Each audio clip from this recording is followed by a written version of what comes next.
Hello, everybody, and welcome back to another Nextlander podcast. Alex Navarro, how are you? I'm fine. Good. I'm glad. I'm good. Still in that hoodie. As good as I can get. Man. Brad Shoemaker, how are you? Doing well. Great. Food. Here to talk. Here to talk. Well, we got a lot to talk about this week. A bunch of video games, and I had an experience. A video game experience? Yes, actually, a video game experience, but also memories, making memories out there.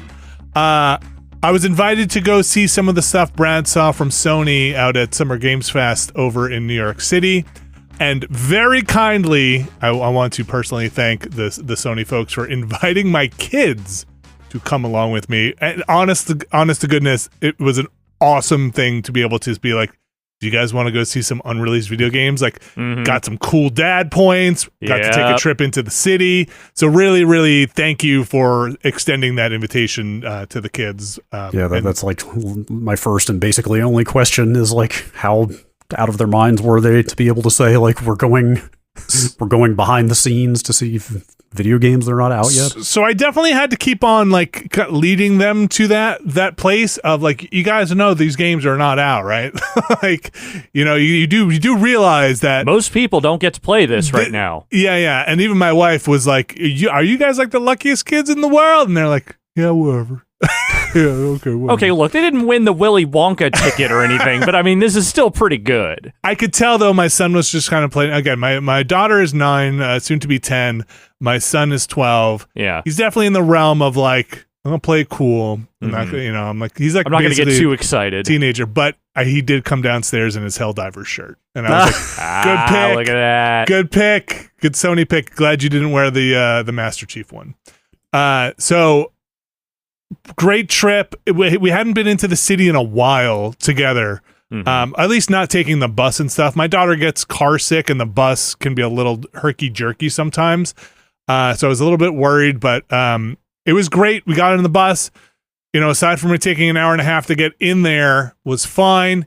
Aside from it being 105 degrees outside yesterday was great. The event was awesome. I'll talk more about my thoughts on Astro Bot and Lego Horizon Adventures in a second. I do have to say, had a very distilled New York moment on the subway, and not like a horrible one. Not like a lot of weird stuff has been happening in New York. At most slightly problematic, based on what you told me. Yeah, so you know, we're sitting there, and the whole time I'm just trying to be like, okay, hey, I'm not trying to be like dorky dad, but I am gonna be like, hey, here's how you read the subway, and here's how you go. You know, there's an uptown train, there's a downtown train, and that can be confusing for some people, right? Like they don't all go uptown and all go downtown on the same track. You got to be on the uptown side or the downtown side, and sometimes you can't transfer over. You got to be. So I'm explaining all of that, and then we're on the subway. I'm like, you got to stand to the sides of the doors when they open, you know, let everybody off. Don't be the person who stands. Stand clear of the closing doors, please. Yeah. And when you get in, if it's crowded, get into the middle. Don't just hog up by the doors. And it wasn't very crowded, and it was air conditioned, and the air conditioning was on. It must have been one of the newer trains. It was very nice.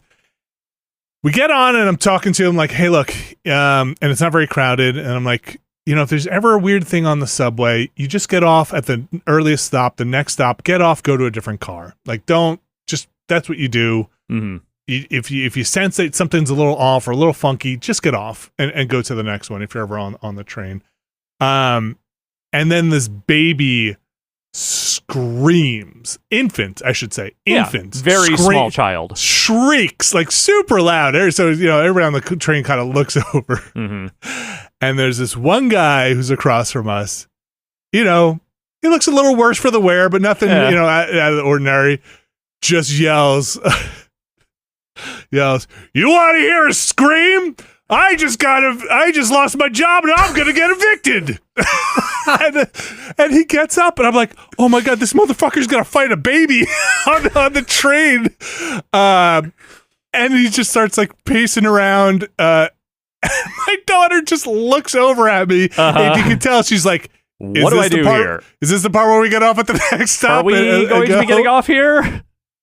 He did sit back down, and he was clearly upset, but Look, Did not meet the bar. it did not meet the bar. we are not mocking this man's pain, just the person and tininess of the person that he chose to direct it at. That's all. Really, what I'm trying to say is, I think I just saw somebody who was like, "You want something to cry about?" to an infant. Try living in fucking New York right now. Yeah. Is the message I heard, which is like, This is Eric Adams, New York. People Yeah, are losing right, their exactly. jobs left and right. People are fighting babies. It's a fucking mess out there. that was my takeaway. Was it's a fucking mess out there. We stopped by. I hadn't seen it in person, but we stopped by. It was right where the Sony headquarters is. That portal. Do you guys know what that is? Is that still up? Yeah, it was. Where's it? Somewhere in Ireland it's connected to, right? Yeah, Dublin. Oh, that thing is still up? Yeah, yes. Yeah, after the lady flashed it, I figured they probably were going to take it down quickly. But So I don't know if it's just who can tell. Is it running a loop? I have no idea, but it is up, and I stood in front of it with my daughter and waved. My son, again, maybe a little too cool, did not want to be seen by Dublin, and so stood off to the side. He's not ready for that. He's like all the way in it now. Yeah, as a teenager would. Look, he was definitely doing the thing of like he's gonna walk a couple of feet ahead of me, and then like I'm a little bit of a nervous Nilly in general. So like, you know, when he wanted to walk a couple of feet behind me, it's very crowded. I was afraid I was gonna like make a left or something and not see him, so I'd always drop back, and he would get super annoyed and be like, "Dad, come on!" Like, all right, then walk in front of me. But then he would walk slow, so I'd give him like a little push on the small of the back, be like, "Dude, you got to move." And he was like, "Come on, man, wait, you're embarrassing me here on the streets of New York." Don't hassle me in front of the New Yorkers. That's right. So look, I got a teenager on my hands. What am I gonna do? Yeah, this is a first for you now. You've never had to deal with one of those before. No, I mean, yes, this is like- my first. New York foot traffic is going to eat you alive if you don't keep up, right? That's my thought, Yeah. or your dad is going to. This is the thing I always say to people when they go to New York for the first time. People will be just fine with you not knowing where you're going as long as you are not standing in the middle of the sidewalk right. and impeding anyone. You just have to keep moving. Yeah. Just keep Or- moving. Or get off to the side. Or, and I've said this before, do not walk however many people abreast it takes to yes. fill up the entire width of the sidewalk. Do Yeah. not. Maybe even like be careful about walking two. You know, like if you Like, take even- that pass, yes, two at most if there's room. and be ready to go single file. Mm-hmm. Yeah, but it was a great trip. We Be wound ready up, to fight a baby. yes, be ready to fight. Could happen an at any infant. moment. And Those babies got to learn their place, man. I mean, look, it's New York. What are you crying about? What are you crying Get about? some real problems, Get you some- fucking baby. Where do you get off just screaming in the middle of the subway? Yes. She wants something to cry about. Again, Alex, like you said, not trying to minimize anybody No. being evicted or losing the job, No, but just like absolutely not. just a real, you want something to cry about to an infant. Really, Look, man's clearly having a bad day. Bad just time did not of it. direct it in a particularly useful direction. That's all. it was also extremely hot, and I did not realize the subway had gone up to like $2.90, $2.80. So I had to refill that Metro card like 2 times. I bought like a $14 or $15 Metro card and was like, I'm not gonna have enough to get everyone back with this price of the subways. Expensive trip. You just put it on your phone now, the card? No. They They have not graduated to that yet. Oh, man. They have the Omni thing. Yeah, they have it, but it seems like the adoption rate has not been that high. Yeah, Huh, I didn't interesting. get it. Man, I've got the Clipper card on my watch here. Is it NFC? I guess that's what it's using. It must Okay. be. I It think just that's- you I think hold that's it the and it beeps or something. I think it's NFC, or if it's not, and it's a very similar wireless technology. But yes, Okay. I think that's what they're doing with the Omni card. Was it TransLink back when I had it back in San Francisco? yes. This is going to be relevant to about 8 people, but I just swapped out my TransLink card for a Clipper card like last year. Nice. Holding on. I had that same card from 2008 that we got when we started Giant Bomb. Green or whatever it was, bronze TransLink card. Yeah, the green one. So yeah, very, very fun trip. And then we did get to go to the Sony headquarters, which is in a very nice building, which I think was some of their favorite part was like I think my daughter was like, "Is this where like a queen lives? Like inside?" Like, see, that's why they should be excited. Like the games are cool. Like don't get me wrong, it's cool to see games, but it's the access that's actually the special part. But then my son was like, "Why do they need such a big building? Like, do they make PlayStations in there?" I was like, "No, they don't make PlayStations in there." No.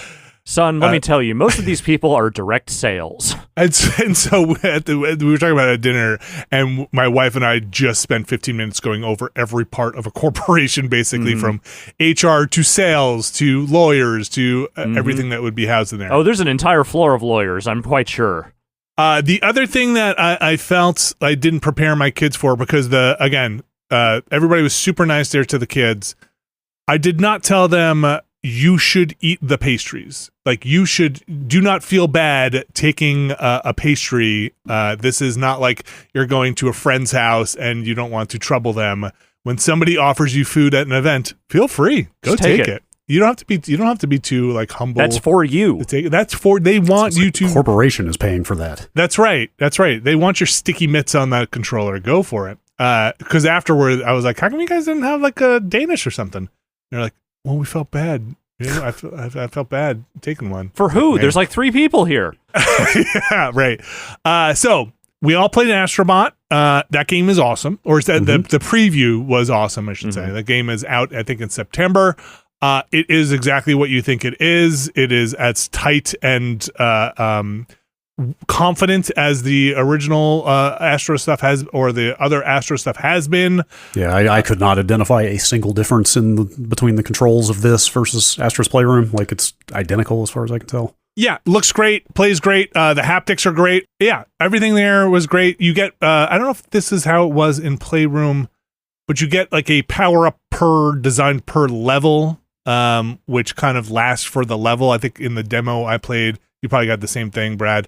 A jetpack, they kind of blast through. Jetpack that looks like a dog. Yeah, jetpack that looks like a dog. And like that level has also got that magnetism component to it.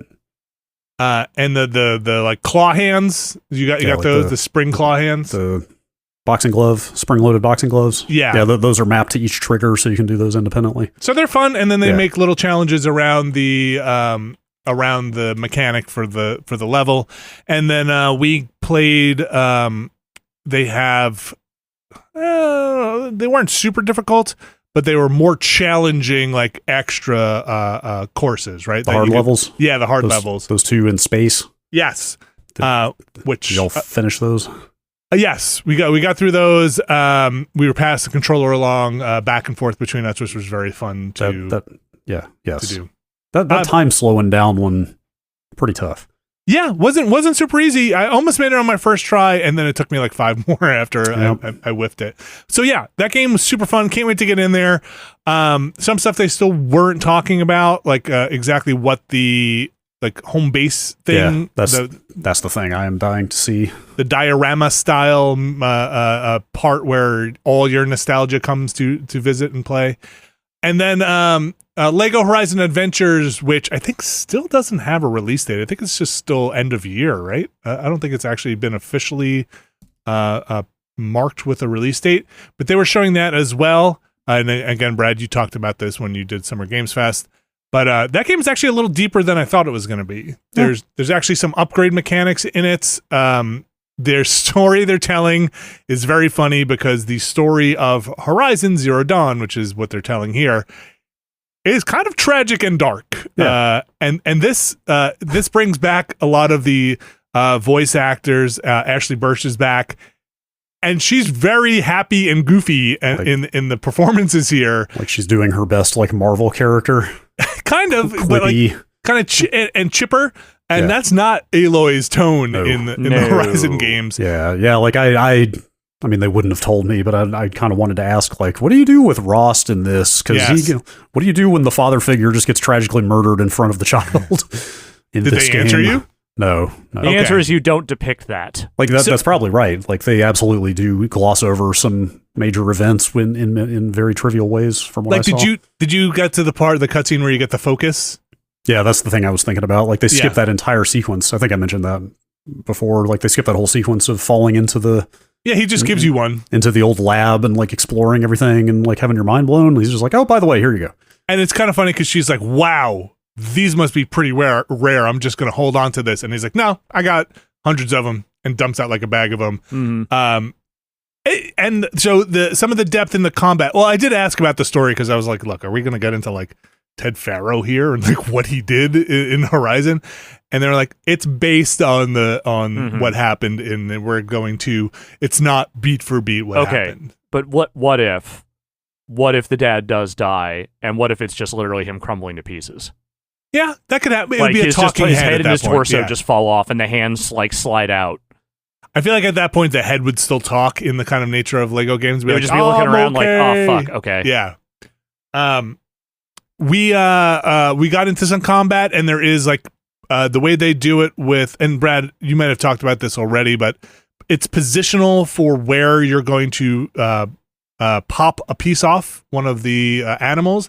So there are different spots. You use your focus, you can highlight and see the weak points of the enemy, and basically where you're standing. It seems like where you're standing when you hit, use your bow and hit the enemy. That'll show you what's going to pop off if you're trying to take away the antlers or the canisters or the whatnot. Yeah, it feels like more of a combat-focused game than the Traveler's Tales Lego games. For sure, yes. So I think in my mind I'm just mapping it to the Traveler's Tales games. You know, like that's kind of the template, but it is different than that. You get some weapon power-ups. We played some co-op together. Yeah, seems like it could be fun. And I am curious to see what narrative beats they hit and what narrative beats they skip for a game that is telling the end of the world in one of the darker scenarios. Yeah, and also like setting tone aside, it's also just like kind of complicated in spots. Like the whole reveal of the Zero Dawn stuff is just like a 30-minute info dump, right? Yeah, like how much are they going to get into terraforming and right. like rogue AIs and stuff? Like probably not. Yeah, I don't know. But yeah, that's and again, I think that doesn't have a date, just holiday, as far as I could tell. 2024 is what the PlayStation Store says. Okay, so sometime this year. Looks cool. Seems neat. Plays very much like you would expect it to play, but with some depth on the more depth on the combat and in the character stuff than I was actually expecting for that one. So pretty cool. And the kids enjoyed it. They have a favorite? Astro Bot. Okay. I mean that tracks. They were pretty big Astro Bot fans going in. They're good games. They're good games. And my son, bless him, they're good kids, was,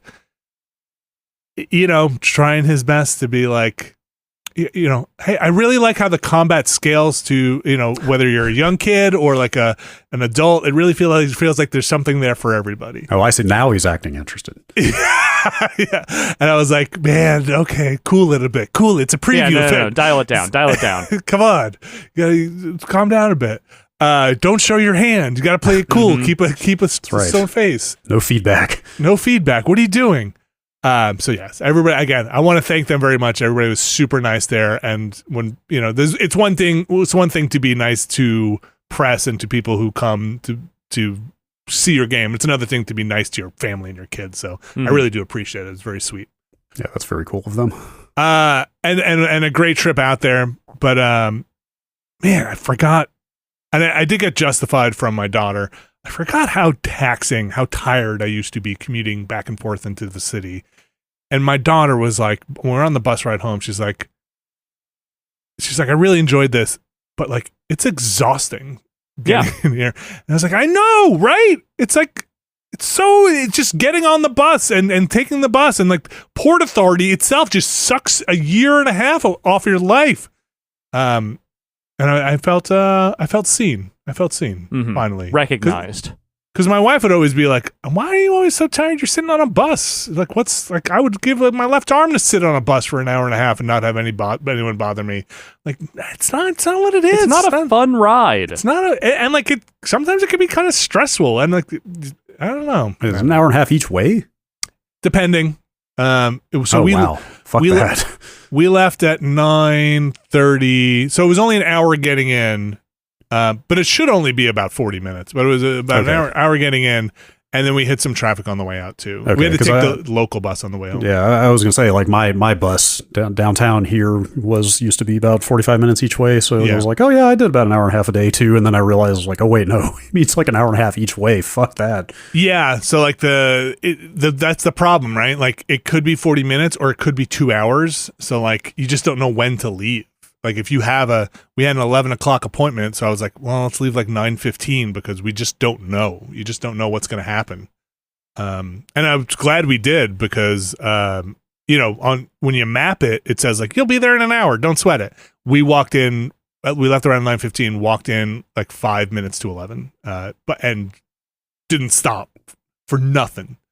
Anyway, that's my little journey. It was a lot of fun. Thanks again. And, again, Astro Bot's coming up soon. It's like, God, 6 weeks now or something? Yeah.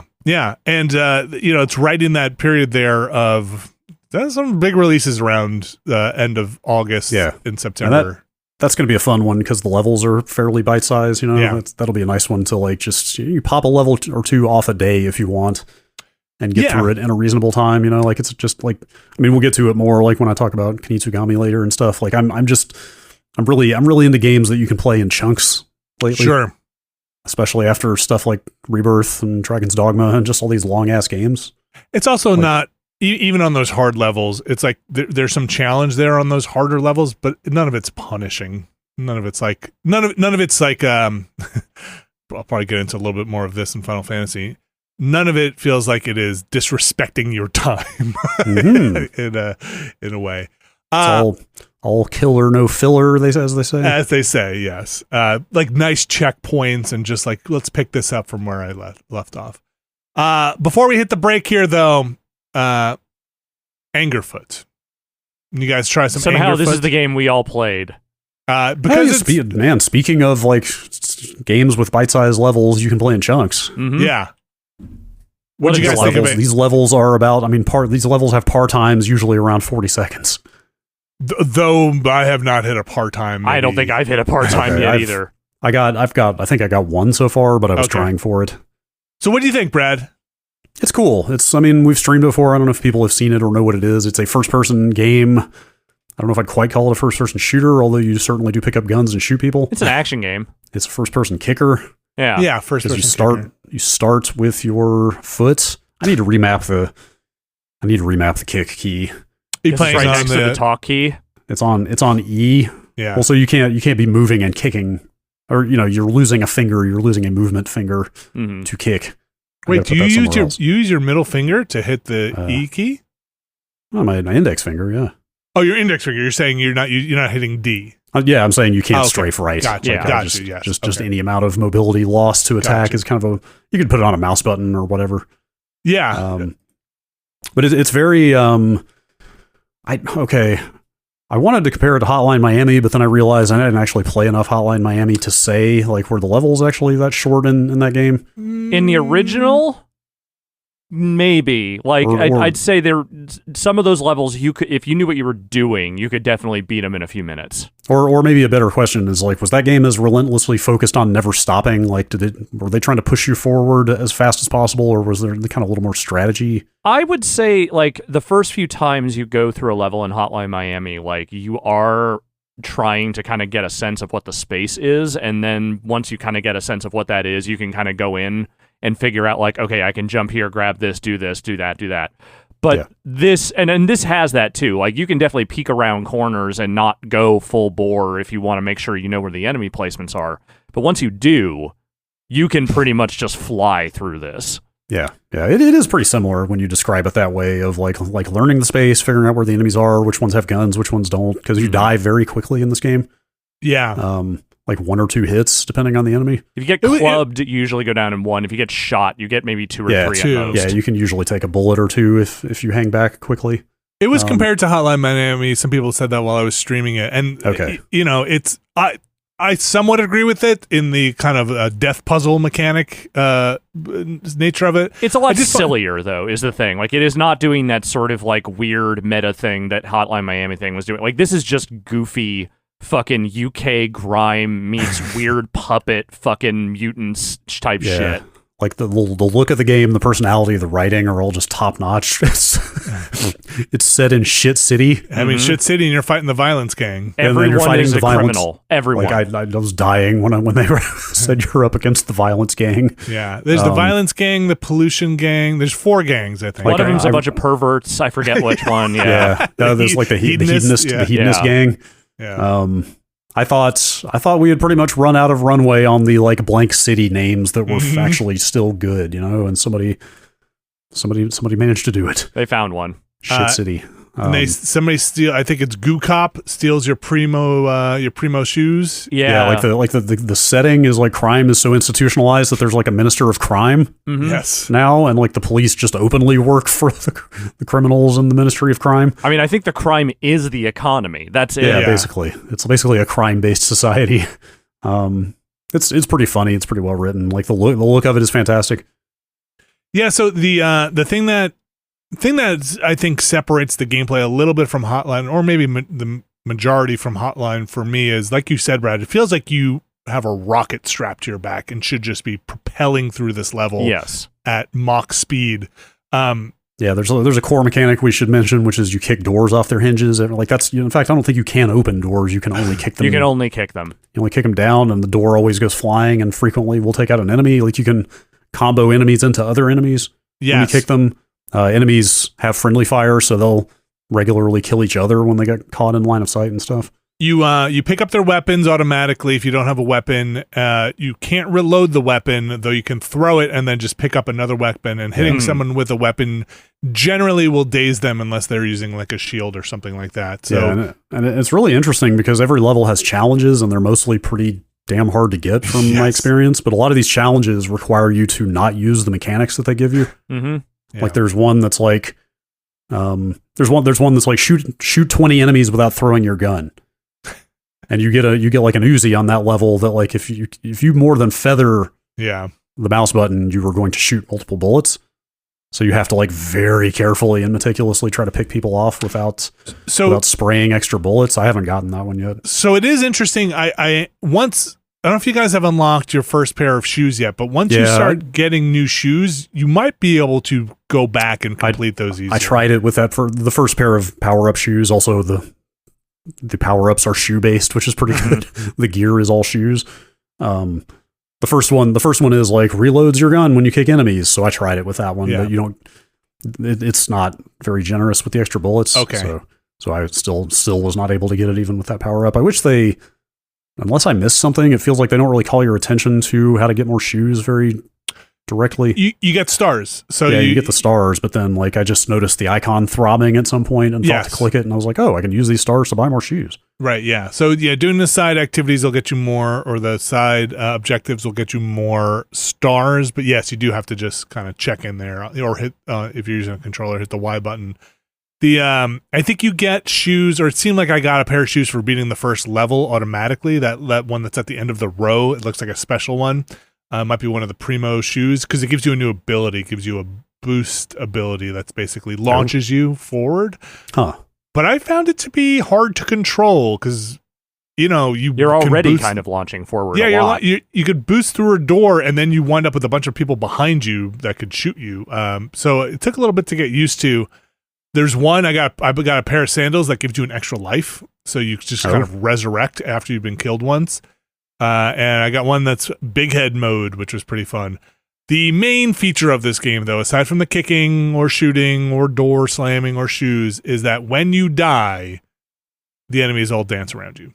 Yes, and they taunt you mercilessly. Is maybe the best thing in this game so far to me. It's got a lot of personality. Every single level so far, I assume they've done this for literally every level in the game. Like every level has its own little like tableau kind of scene that appears as it tallies your score. You know what I mean?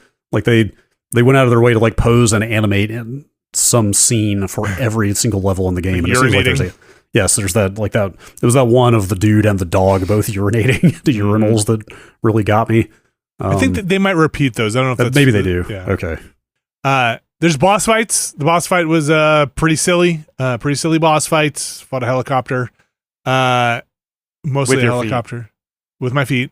I like it a lot. I think it gets difficult if you're like I just stopped going after the optional objectives. I don't think it's a long game, and it seems like a game where they are very much encouraging you once you have all that stuff to go back and redo those levels for better time. So yeah, well, have either of you gotten to the second gang yet? Yes, I'm up to the pollution gang. Okay, do you remember how many levels there were for the first gang? It's like 19 or something. Oh wow, that's pretty healthy. So that's like, of course, I mean the levels are super short, and there's not, like each one can be done ideally in under a minute or two at most. And like there's a lot to kick in there. Like you can break half the shit in the level. Like it's not like the levels are bare bones, but they are, they're all just a bunch of rooms and hallways connected together pretty much that I've seen at least. So like it's variations on a theme. Yeah, right. So it's not surprising if they churned out quite a few levels because they're all somewhat similar. You do get some later on that have, I'm not calling it platforming would be generous, but you're jumping around on outside and doing some stuff.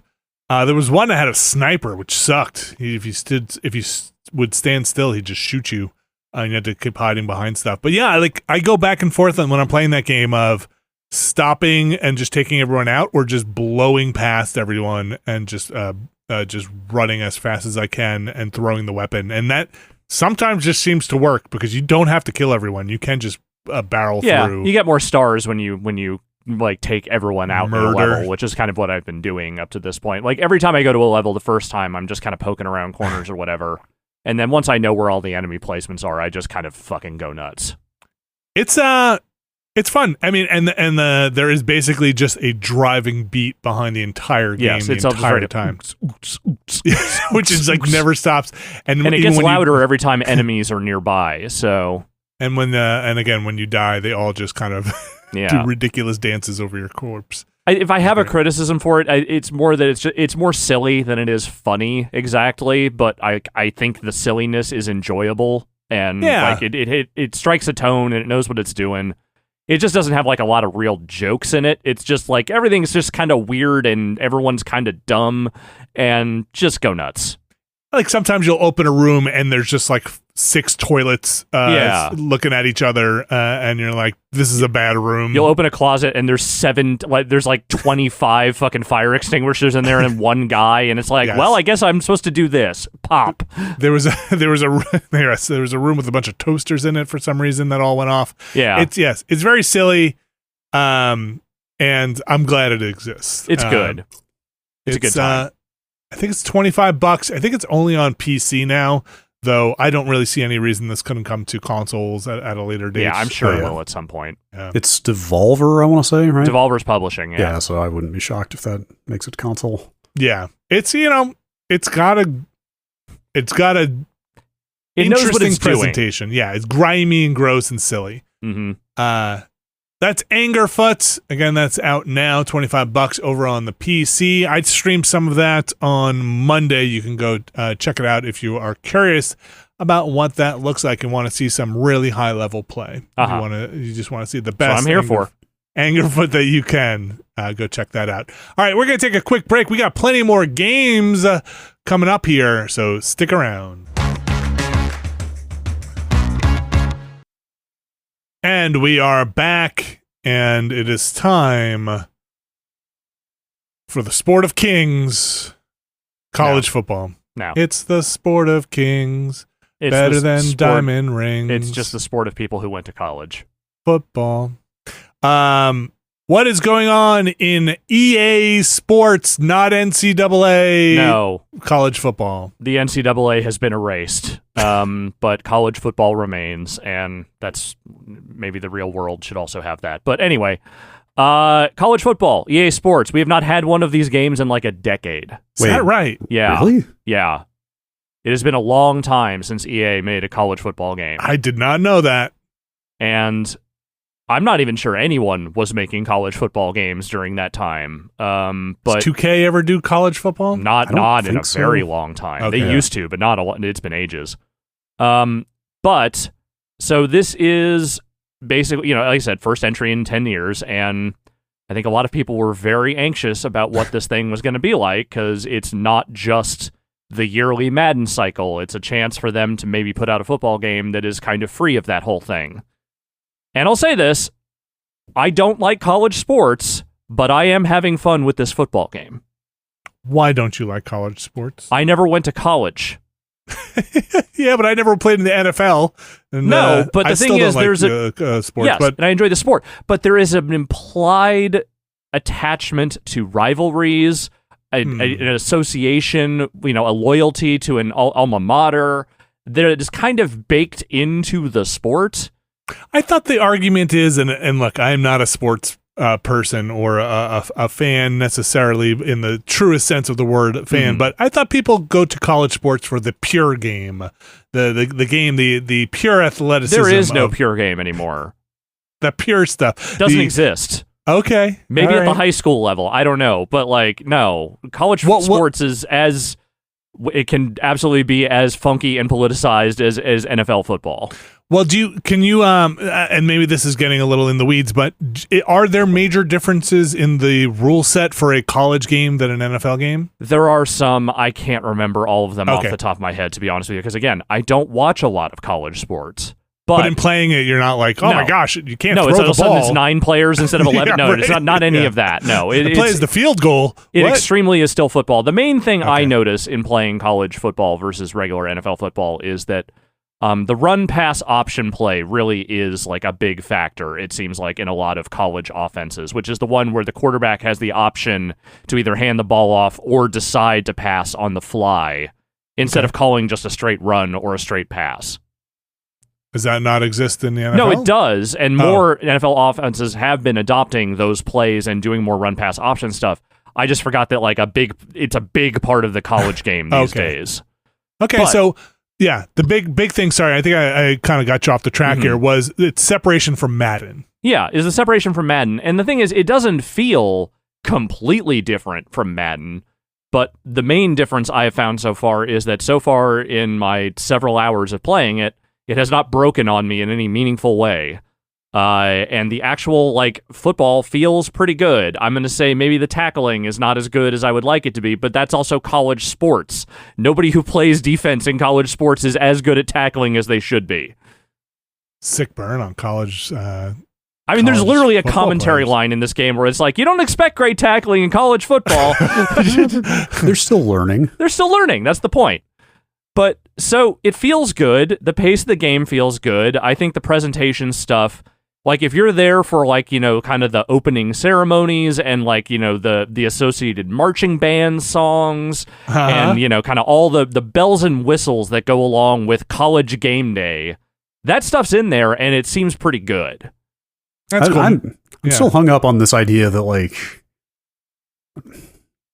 how many fans do you think there are out there of a specific college team that didn't go to that college?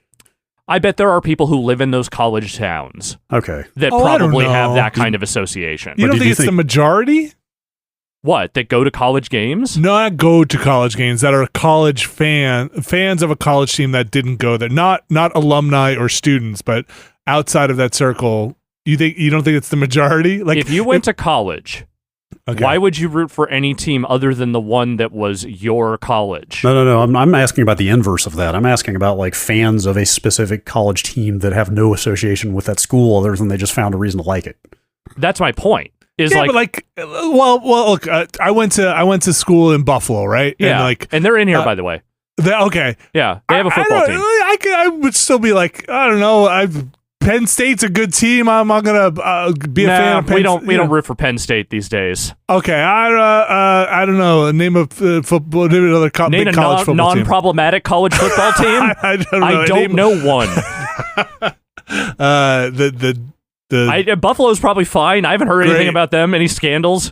But sometimes your team's not gonna be the school you went to. Maybe doesn't have a great team or something like that. Oh yeah. Yeah, no, a lot of these teams suck ass. That's the point, is that there aren't, not all college football teams are good. I mean, let me put it this way. I have no college association, and the first thing they ask you in this game is to pick your favorite team. And I'm sitting there looking at it, and it's well, okay, my dad's alma mater, William & Mary, is definitely not in here, because that is not a football school. My stepdad's alma mater, I couldn't remember if it was UCLA or the other LA college, and I didn't want to get it wrong, so I didn't pick either one. Okay, USC? So you went Buffalo, good. Yeah, USC. I couldn't remember which one it was, so I just decided to avoid that bear trap altogether. I think some of my cousins went to Virginia Tech, so Okay. that was one I considered. I know a bunch of them also went to Marshall, and I was like, West Virginia, this feels right. Nobody picks West Virginia. Why would you pick West Virginia unless you were from there or went to one of these colleges? And then I looked at Marshall's roster, and I was like, the other West Virginia college is a lot better. Which I think might get me disowned by my family, but I don't care. What does that get you if you pick your favorite team? They just kind of default to it? They default to it. I mean, you can, Okay. if you go play Dynasty mode or anything else, you can pick any team you want, but course, it's just that's right, the thing they give you the trade dress for. I want to say Buffalo, shortly after I went there, went Division One, and wasn't necessarily in Division One when I was there. But again, I didn't really pay that much attention to it. My local college Yeah. doesn't have a football team anymore at all. Okay. Like not Okay. even it's like some Division 3 level. Like they literally got rid of their football team. And as far as I know, they only ever had one player make it in the NFL. Larry Allen, who was like an all-pro guard for the Dallas Cowboys for like a decade and a half. Hell and yeah. no one else ever. Mr. Allen. Yeah. So playing the game feels good. It does. The football feels really solid. Again, I can't give you every single little nuance here because I've only played for about, I don't know, I'd say like 8 or 9 hours at this point. But the Dynasty mode, I can definitely feel myself struggling against a little bit because I'm having to think about the idea of recruiting, which is not something you do in normal Madden. That's just, you just draft players and sign them in free agency, and that's kind of it. And the recruiting mode is pretty funny because the way you try and woo them, other than offering them like scholarships and, like college visits and other things, it's like you can assign your scouts to trawl their fucking social media to get to know them better. You could DM the player. Wow. Wait, Yeah. can you read fake Twitter feeds? I don't see any actual fake Twitter feeds, but it's implied that you are checking to make sure that they are not saying anything horrible. Mechanically, any other is there a truck stick or any passing thing or there is some kind of new passing mode that I haven't really gotten a great feel for yet, but it feels like the passing and basic running all feels very much like Madden. It still has the hit stick. The main thing that I've noticed is that they do this thing now in game where if players take big hits, like running back takes like a particularly nasty tackle or a bad sack for the quarterback, they will start to take wear and tear during the game. And they will show you on a little chart like, yo, this dude's left arm is kind of fucked up and has now a high risk for injury. You might want to ease down on him for the rest of this drive at least so he can get some rest. And is that a thing? Is that a bigger deal if you're playing a season? If you're playing a single game, will they be more likely to fumble or miss a pass if they're injured? It doesn't, I haven't really figured out if that stuff plays into hey, they give up the ball more or they're but it does seem like it plays into fatigue during the game. Like if they are hurt or have taken a bad hit, they're a little more gassed the next few plays. Okay, maybe not as fast or not hitting as hard. So, okay. Yeah, that seems like kind of a neat dynamic. And so far, it seems like it's fair. Like, it's not just your quarterback's leg was a little bit hurt and whoops, MCL injury. It seems like if you're cautious about it, it's not going to necessarily screw you every time. There are like 1 million teams, right? Yeah, this doesn't have every football team, but it does have pretty much all the big ones. Okay. And the players? The vast majority of them, as far as I know. Unfair to ask you to name every college football player and make sure they're in there, but so do it. So every college football player, Archie Manning, that's the only one I got right now. But so they reached out to every player from every featured team, and they were given the option to, if we use your likeness, you will be given a flat sum of money and a free copy of the game. And basically, it sounds like they had very few people hold out from that. Do you know what the sum was? It was something like $600 or something. Oh, wow. Yeah. Of course, I mean, there's a lot of players to be fair. There's a lot of players, and they aren't asking most of these players to come in and do photo shoots and promos or anything. They are literally just asking for their likeness rights for a game. Yeah, that's interesting. I was going to ask if this was far enough out from that change in player compensation to have affected things, and it sounds like yes. That's interesting. Well, that's the thing is that, yes, now they can be compensated in some way or another. And the way the college football games usually got around that beforehand was they would give you the numbers and they would give you the stats of the players, but they never had the names. So this, I assume, I don't know, Alex, how does this usually work? Do they actually try to get the likeness on most players, even in the NFL? Or are some just more modeled than others? It's anyone who is kind of notable generally gets their own model, but there are definitely plenty of like rookies and like kind of lower level players that just get shoved with a generic model. Or like an extrusion on a photo kind of thing? No, I mean a literal generic model. Oh, really? Like they didn't even take a photo? You got white guy number 3. Okay. Okay. That's what I mean. I mean, the helmets are mostly on. I don't know how much you could see inside. And again, the marquee players, the ones you recognize, usually get some kind of modeling. But like, there's definitely plenty of people where it's like, the second, right guard on the fucking, Atlanta Falcons probably did not get his own face scan. I was a guard, okay? It's a very important position. Were you the backup guard? No. Okay, then. Then you get a face scan. Yes, model the this. other guy doesn't. How's the commentary? You mentioned a little bit of there is some. It's okay. I'm not used to these commentators, so I can't tell you necessarily if they're doing like a great job compared to their normal broadcasting, but it seems like the commentary is rarely wrong. Okay. The only problem I've noticed is that I feel like it's a little too generic when they're trying to do like halftime highlights and other things. It's sort of, this guy really broke out big time with these plays, and then they're like talking about him, but then they start showing other highlights of other players that are not the one they're talking about. I'm kind of shocked, but maybe encouraged that they haven't gone full on like AI voice generation. Yeah, of just having the commentators go and license their samples of their voice or their voice print to I think stitch. We're not that far off from that happening, but I also think a lot of these commentators are probably going to be very hinky about signing away rights to do that. Yeah, I wonder. Or I wonder if it'll have to get to a point where there's a little more... I think they would much rather be in the booth once a year and do this stuff, do a bunch of recording and get paid to do it versus just getting one blanket sum and being like, okay, have fun with my voice forever. That you can make say anything. Yeah. I don't know. Maybe once those contracts get a little more buttoned up and lawyers get involved. But it seems like an application for it where, they can then read the text of the player's name a little easier than having to read through every player's name. What they call it something natural speak or stitching or something in one Madden game where they were trying to stitch together all the things. Like, it sounds so much more natural. Well, the ones that were always really good at that are the NBA 2K devs. Like, they've always had a pretty good system for like natural interruption when big plays happen and kind of getting back into the flow of conversation afterward. Like, they've just always had a great feel for that stuff that does not come over into the WWE games, let me tell you. Okay. But the EA stuff has always just felt a little flat and generic, especially on the Madden and the NHL side. I'd say here, like, you get some personality, but I can't tell you if it is like really as good as broadcast quality because, again, I don't watch college football. I know, you hate it. I don't. I have nothing against it. I just have no loyalty to it. Like, there's nothing I can latch on to.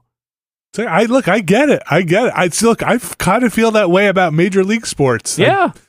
I don't know. But at least those are mostly city-based, so you can get behind if you want to, you can get behind a whole city rather than a college within a city. You know what I want? I want someone who is listening to this show right now to write in, and if you are a fan of a college team, and 1, you never went to that college, and 2, you never lived in the town in which that college is in. I want to know why this happened to you. Like 3, your kids didn't go there. Like, of course, I don't know how many. No association with the town. No familial association with the college. Yes. Or residential. Yeah. Like no personal connection at all to the school. Yeah. I think that exists. And if you come back to me and you say, I like the Gamecocks because that's funny to say, I'll say, all right, that's justifiable. I feel like when I was growing up, people were wearing all sorts of weird college football. Oh, yes. And, that was very in style in the 90s, especially among like hip hop. So it was like the jerseys were out there and frequently everywhere. Like a lot of Duke jerseys and people were wearing. Probably the only reason I think Duke is like the Blue Devils. Is that they somewhere? Yeah, why would I know that? I don't know. Well, Duke is also one of the most famous collegiate sport teams, especially for basketball. Ask me anything about college. Was it Raleigh? NC State? NC State, my alma mater. Mm-hmm. Yeah. I believe they are in this game. I would think so. I mean, well, like Chapel Hill, UNC Chapel Hill, and Duke. Mm-hmm. There's kind of a big three-way. What is NC State's mascot? A wolf, the wolf pack. The wolf pack. Nice. That's pretty good. I like that. Yeah. Also, let me just right. again apologize to all of my cousins who went to Marshall. I'm sorry. I chose the Mountaineers. They're just a better team right now. Shunned. That's it. No one in my family is listening to this show. EA Sports College Football 25, $70 heads up for those who want it. They are also offering a bundle, by the way, where you can basically pre-order Madden as part of it as well, and it's like $160 for both like Supreme versions of both games. Supreme version. Like, so you get the everything pre-order version? bonus versions of both games. That's on PS5 and Xbox. No PC out there right now this time. Madden has been coming to PC, though, Madden has been on PC regularly for a bit now. How about PS4, Xbox One? No, we're done. It looks like I think we're done with that. Really? Is this the first year? Well, not for Madden. I don't know about Madden. But I think for this, they were not targeting the old consoles for this game, if I remember correctly. Because I would guess stuff like EA's sports games would be the absolute last holdouts. Yeah. But this is kind of a new thing that they're pivoting off of. You know, this is kind of an outlier. So it's not like they just have like an existing PS4 version to develop from. Madden is in November, and currently Madden has... November? Wait, really? That can't be right. Oh, wait, nope, sorry. Wait, this is wrong. Hold on. Nope, because the years got all messed up. Hold on. Nope, that is in August. Yeah, okay, there we go. All right, that's right. Don't look up Madden NFL 25. It's the wrong game. Look up EA Sports Madden NFL 25. That is the right game. This is the year. This is the year they fuck it all up. I forgot. Madden NFL 25 came out November 15th, 2013. Because it was the 25th anniversary. Because it was the 25th anniversary. And everyone asked them, what are you going to do when 2025 comes around? And now we know. Sorry, it's coming out, and it also has a PS4 and Xbox One SKU announced here. Yeah, that will never stop. That's funny. Madden NFL 25 and EA Sports Madden NFL 25. Look, we knew those chickens were coming home to roost eventually. Yeah. Why? Anyway, those gamecocks were coming home to roost. The reason, I'll just say in case people are confused. The reason there was a November release of Madden NFL 25 is because it's 2013, and that is when the PS4 and the Xbox One launched in November. Yes, that's so why. The PS3 version was August, and then the PS4 version was in November. What a wild time that was for everyone. Yeah. All right, we're going to move on from college football. That was a fun little way to end that. In realizing that 25 business is broken. Let's talk quickly here about Flock. It's a game that has come out recently, is over on the Game Pass. Xbox Game Pass is also on PS4, Xbox One, apparently, and PS5, and kind of pretty much all over, though not on Switch. I'm not seeing a Switch release here. It's, if you've seen the trailers for it, if you've seen gameplay of it, it's pretty much that. It's a very vibey, kind of chill game of riding on the back of this bird and cataloging the creatures of this kind of environment, island archipelago that you're kind of flying around through. There is a high cloud layer that seems to be the gating mechanic that then lowers occasionally to reveal more land in which you can fly around. You don't have full flight controls. Your character kind of stays a fixed distance to the ground and will move along that fixed distance up and down hills. So you're kind of just going left and right, forward and back. Mm-hmm. But you are coming up on creatures. You are then trying to identify them based on prompts. I don't know if you guys saw this. So it'll be like, okay, this is in the family of, I might be getting the names wrong, but they're all very silly. Gleets. These are, okay, Gleets. You can't say that. No, I'm going to get canceled. These are Gleets. And then it'll have like maybe like 6 options here and be like, Is it desert gleet? Those usually have banding across the top and bottom of them. Is it a sapphire gleet? They will have red noses and whatever. And then you'll have like 6 options there, and you'll try to identify it. This game is not here to punish you. If you get it wrong, they will say, "Nah, that's not right. Why don't you try again?" You get it wrong again, it's gonna be like, "Well, actually, it was a sapphire gleet, so we're gonna put it in your book." Does it like? Are you having to like maintain control and keep up with it flying next to it the whole time you're doing this, or is Nope. it like do they Not at pause that part. action or? So that part, everybody, you're kind of standing still and just kind of identifying. And once it's in your book, then you get the part where you can try to add it to your flock, which is the kind of entourage you have behind you. Mm-hmm. That's the more gameplay mechanic part where you do have to maintain a certain distance from it and then blow your whistle at it. And based on the distance you are from it, there's an optimal distance, it seems, for each creature.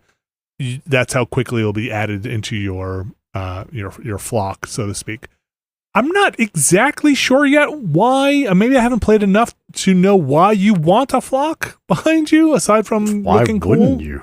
Sounds kind of good, actually. Who doesn't want a flock? Have you seen these things? You do kind of you can put sheep, or what they're calling sheep, in your flock, and there is a mechanic where the whistle to add certain creatures to your flock, they've all been stolen and scattered around this world, and you use the sheep to basically find them. So you do want sheep in your flock to chew the grass to find them. But yeah, it's very chill. I've only played the single player. Now that you mentioned sheep, I'm just trying to resist bringing up the 2009 Capcom Classic Flock, Yeah. Mm-hmm. which also was about flying around in sheep. Can you just name it? That was Flock exclamation point. That was right? Flock all caps exclamation. Okay. I'm going to tell you right now, until you said this, I had completely erased that video game from my mind. It's weird. I've had it. I've owned it since it came out, and I've never played it. But I think about it on a somewhat regular basis. It's weird. I don't know. It always looked cool to me. Very That wild. was in like But the not cool enough to play. Apparently, that was like in the like Age of Booty times. that's why. That's yeah. why it was squarely in the kind of Adam Boys era of Capcom. It's right up there with Bionic Commando Rearmed and wearing my Age of Booty shirt right now. Dark Foot. Really? Yeah, oddly enough. Wow. Did we get Age of Booty shirts? I got it from somewhere. This is a very comfortable T-shirt. It's one of those ones that has been broken in, and it's extremely comfortable. It looks like it's got that soft kind of fabric. Yeah, totally. I might have one of those in the closet. Anyway, other Flock was conveniently delisted from Steam just in time for this game to come out. So. Oh, okay. Brand confusion. Yep.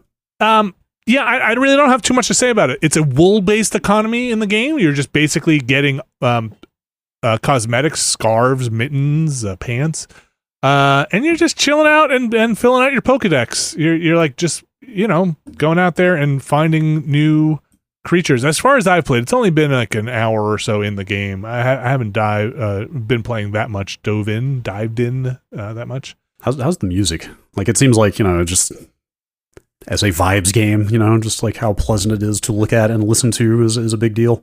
I'm not recalling so probably in line with the rest of the presentation, like right. not aggressive. I would assume it's like Yeah. a very chill game. I would like to try and play this with other people. It seems like that's kind of maybe a big part of it, and I'm missing out on some of that. Right when you start, it's like, do you want to host the game? And I'm like, I don't know if anybody's playing this right now. I'm just going to start my own game. And flying around and grabbing other creatures and cataloging them. I don't know. It ticks off parts of my brain. I like that. Filling out a notebook, You're basically just finding everything.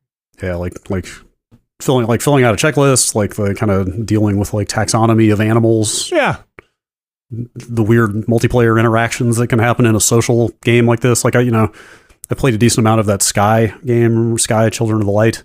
Oh yes, Children of the Light. Yes. From that game company, which is a big multiplayer game with no combat. It's all about emoting at each other and stuff like that. So this seems like this could be maybe fun in that vein. I'm curious about the multiplayer in this. Yeah. Also, I don't know if you've mentioned. I think I mentioned this like a month ago when I came back from Summer Game Fest. This is basically the spiritual sequel to Hohokum, or it's very much in line with Hohokum. It's the same people. It's got a Hohokum look. Same artist, same developer. Yeah.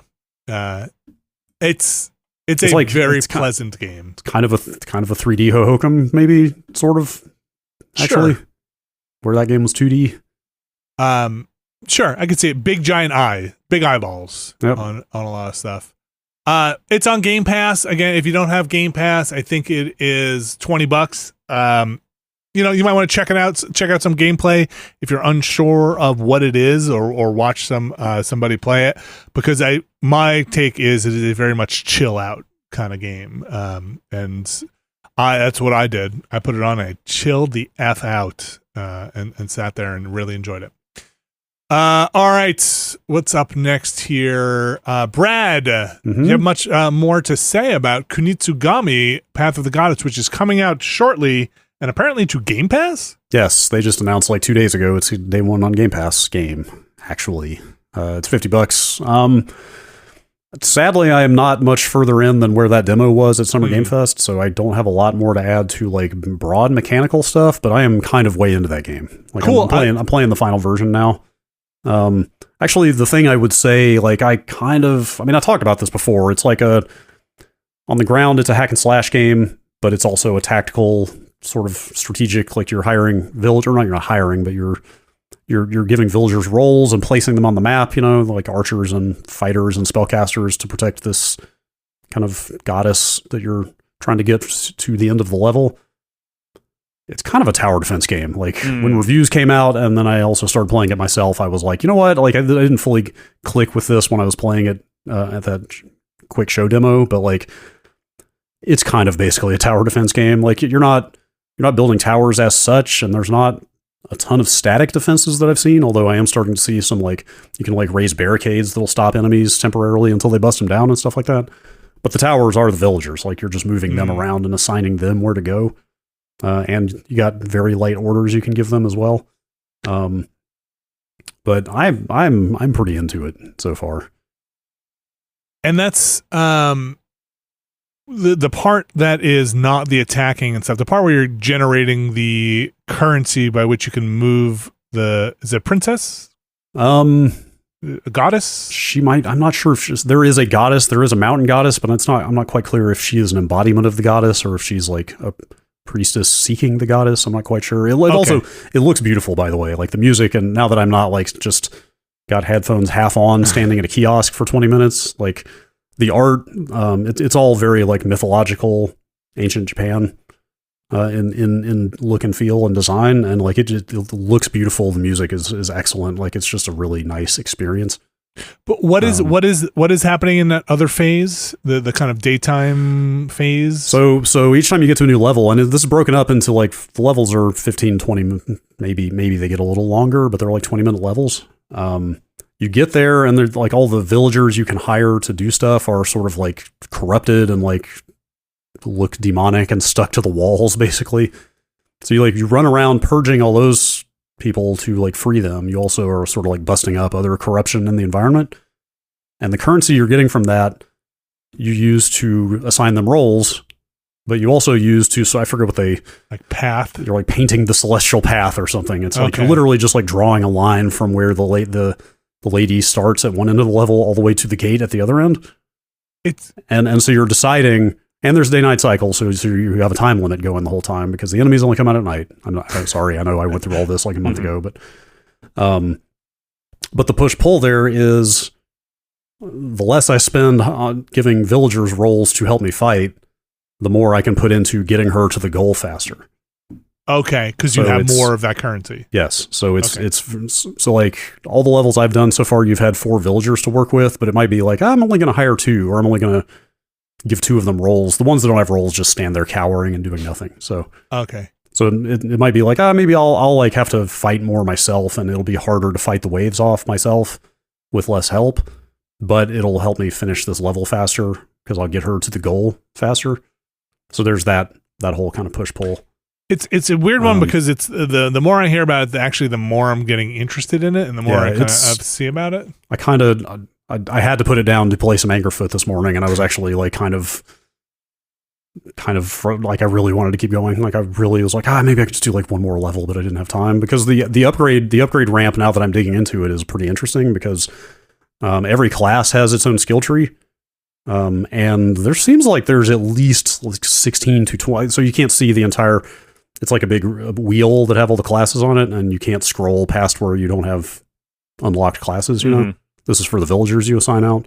Oh, but even, I see. Okay. Even from what I can see of the wheel that have like grayed out icons for other classes I'm going to get, there's at least something like 16 or 20 different types of roles that you're going to get for the villagers, and maybe like 24.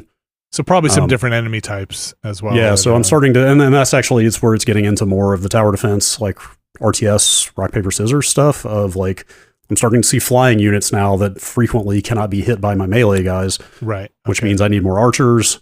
Placement of the archers becomes more important, and there's a lot of varying height terrain, even in these early levels. So it's like, I'm going to make sure I've got one archer up on this ledge overlooking where the enemies spawn. Can you move them around once the action starts? Yeah, you can pretty easily, and it pauses the action, thankfully, when you assign orders to the people. So you can just like pause it and tell somebody to move somewhere else. It shows what their AoE of like attack area is going to be. Okay. But the upgrades are super meaningful. Like the woodcutter is just the main core melee unit, and I got pretty annoyed when I put a woodcutter guy next to like pretty close to the spawn. The levels are just straight up lanes. Like it's full on just like, okay, there's like 3 lanes that spawn, a middle and 2 sides. And I put him on a side lane saying like, oh, I'll have him over here blocking enemies. Like he would fight one enemy and the others would just walk right past, and then he would do nothing. Oh. When he killed the one, he would just kind of keep standing there. Okay. I was like, wow, that's some very arbitrary video game bullshit. Fine, whatever. But then sure enough, like the third upgrade on the woodcutter skill tree is like chase down, expands their AoE, and now they will chase down enemies that have got. Okay, so that's like, interesting. Okay, it was like so super mechanic. Yes, it was like some pretty robust mechanics for upgrading your classes and all that stuff. That's cool. Ton of other upgrades. There's like talismans you equip on yourself. There's I forget. There's another type of item that gives you like a special super attack. I think I counted the menu. It's like 72 talismans in the game to unlock. So there's like, and the world map looks really big. Like it seems like there's a fair amount of stuff in here, or like quite a bit of content. Well, that's out for realsies. Friday, Kunitsu-Gami on July 19th. Yeah, and it's only $50, which I talked about this before, but both in the lower price and also this just kind of, it's like this just sort of modest scope and like this kind of interesting mashup of mechanics. I know I said this before, it reminds me of something from like the PS2 days, where it's just a little more experimental and kind of unique. Like I don't, it's probably not anybody's game of the year, like to be fair. Like it's very cool. It's probably not going to like explode any. Well, the point I'm making though is just like, I just feel like there are not a lot of games like this these days, and I don't mean in this specific mashup of mechanics, but in the fact that somebody is just making this like smaller in scope, slightly experimental. You know what I mean? Yeah. Mm-hmm. Like not full price, just like here's a cool game that is something you have not seen 1,000 times before. And like you said earlier, maybe a little more bite-sized 20-minute levels. Yeah. And the last thing that I did not pick up on at Summer Game Fest in that demo, but every time you clear a level, it becomes like a base that you can go back to at any time. And once you've cleared the level of enemies, there are now a bunch of little things to repair, to rebuild, like kind of restore what the demons broke or whatever. Mm-hmm. What does that get you? So there's a bunch of upgrade currency that comes out of that, and some unique ability, like some of those talismans that give you character upgrades come out of there.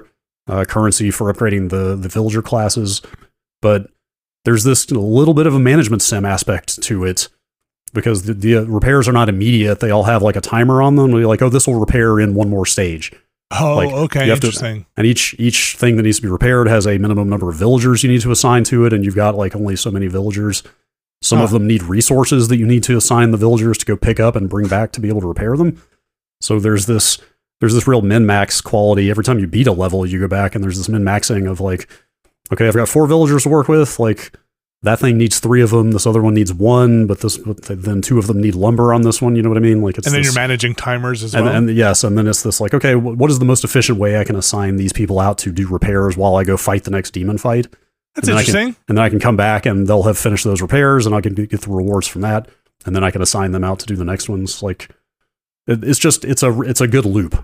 Like the strategy and the action are cool, and the upgrade loop and all that stuff are very satisfying. I'm pretty into it.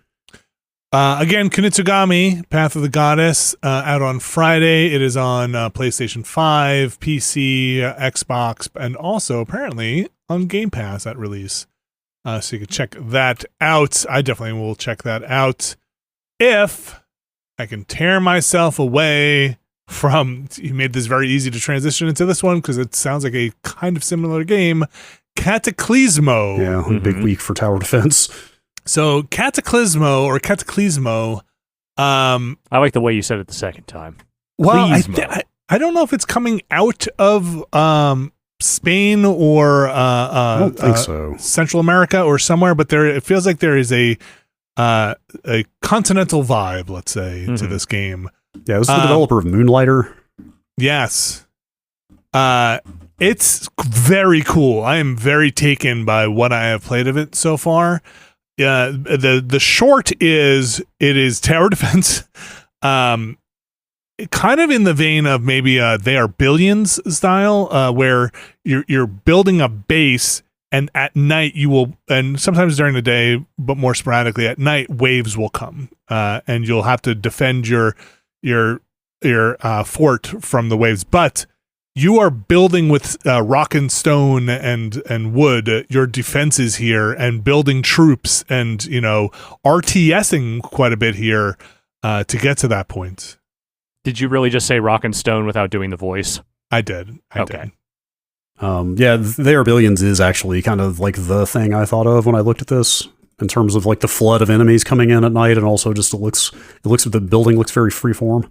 Yeah, so like you're building walls, and they have this neat mechanic, which I don't think I've ever seen before in something like this, where the taller the stone wall, the more hardened it gets. So at like 3 or 4 layers of stone, it becomes tougher, and as you build the wall taller, it gets tougher. And then you can put like capstones or I forget what they call them, but not turrets, but things to shoot from on the wall, and those make them tougher for when the enemies are banging on them. And you're building archers and like almost their equivalent of like a grenadier and all that stuff. And it's got a really great presentation. The world feels very lore rich, which I really appreciate. There are these pearls or these glowing crystals that gave humans some kind of advantage or magic. Things went bad. The cataclysm happened. A character was born with one inside of her, and she becomes this special character that maybe can put an end to this. And once you're past most of the tutorial stuff, you're basically on a quest to go reverse this cataclysm, to go find this the poisoned pearl or whatever it is. Sorry, I'm sorry. No, go ahead. Did you mention how resources are handled, or how do you get more? Like, how do they cap how much you can build? Like, do you have straight up workers that are gathering resources? You are building forester shacks, and you are building mining rock mineral mining shacks on top of resource nodes, basically. Because I think they have mentioned, haven't they used the term RTS in describing this? I think that was like some of the press quotes about this mentioned that there are kind of some RTS elements. It is absolutely RTS.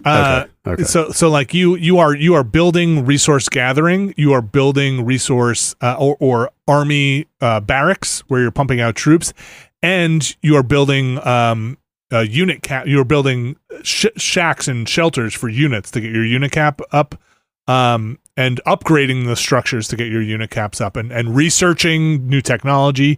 You have to build oxygen pumps because there's this mist out there, and you have to build it, and there's a big height mechanic where you have to be above a certain height for not only to get better efficiency on those oxygen pumps, but units will have different efficiencies at different heights. So you want to build that wall really high for the archers, but maybe not as high for people who are lobbing grenades and stuff, and then you're building like steps and staircases to get them up, and pathing, and it's really cool. Yeah, so that was kind of my real question about this is, does it feel overwhelming, the amount of freedom you have to place buildings and walls and stuff? Because like most RTSs are so rigid about where you can put stuff and like what height is what, like maybe I've played too much StarCraft, but there's only like 2 heights, right? There's like low and high, and that's it.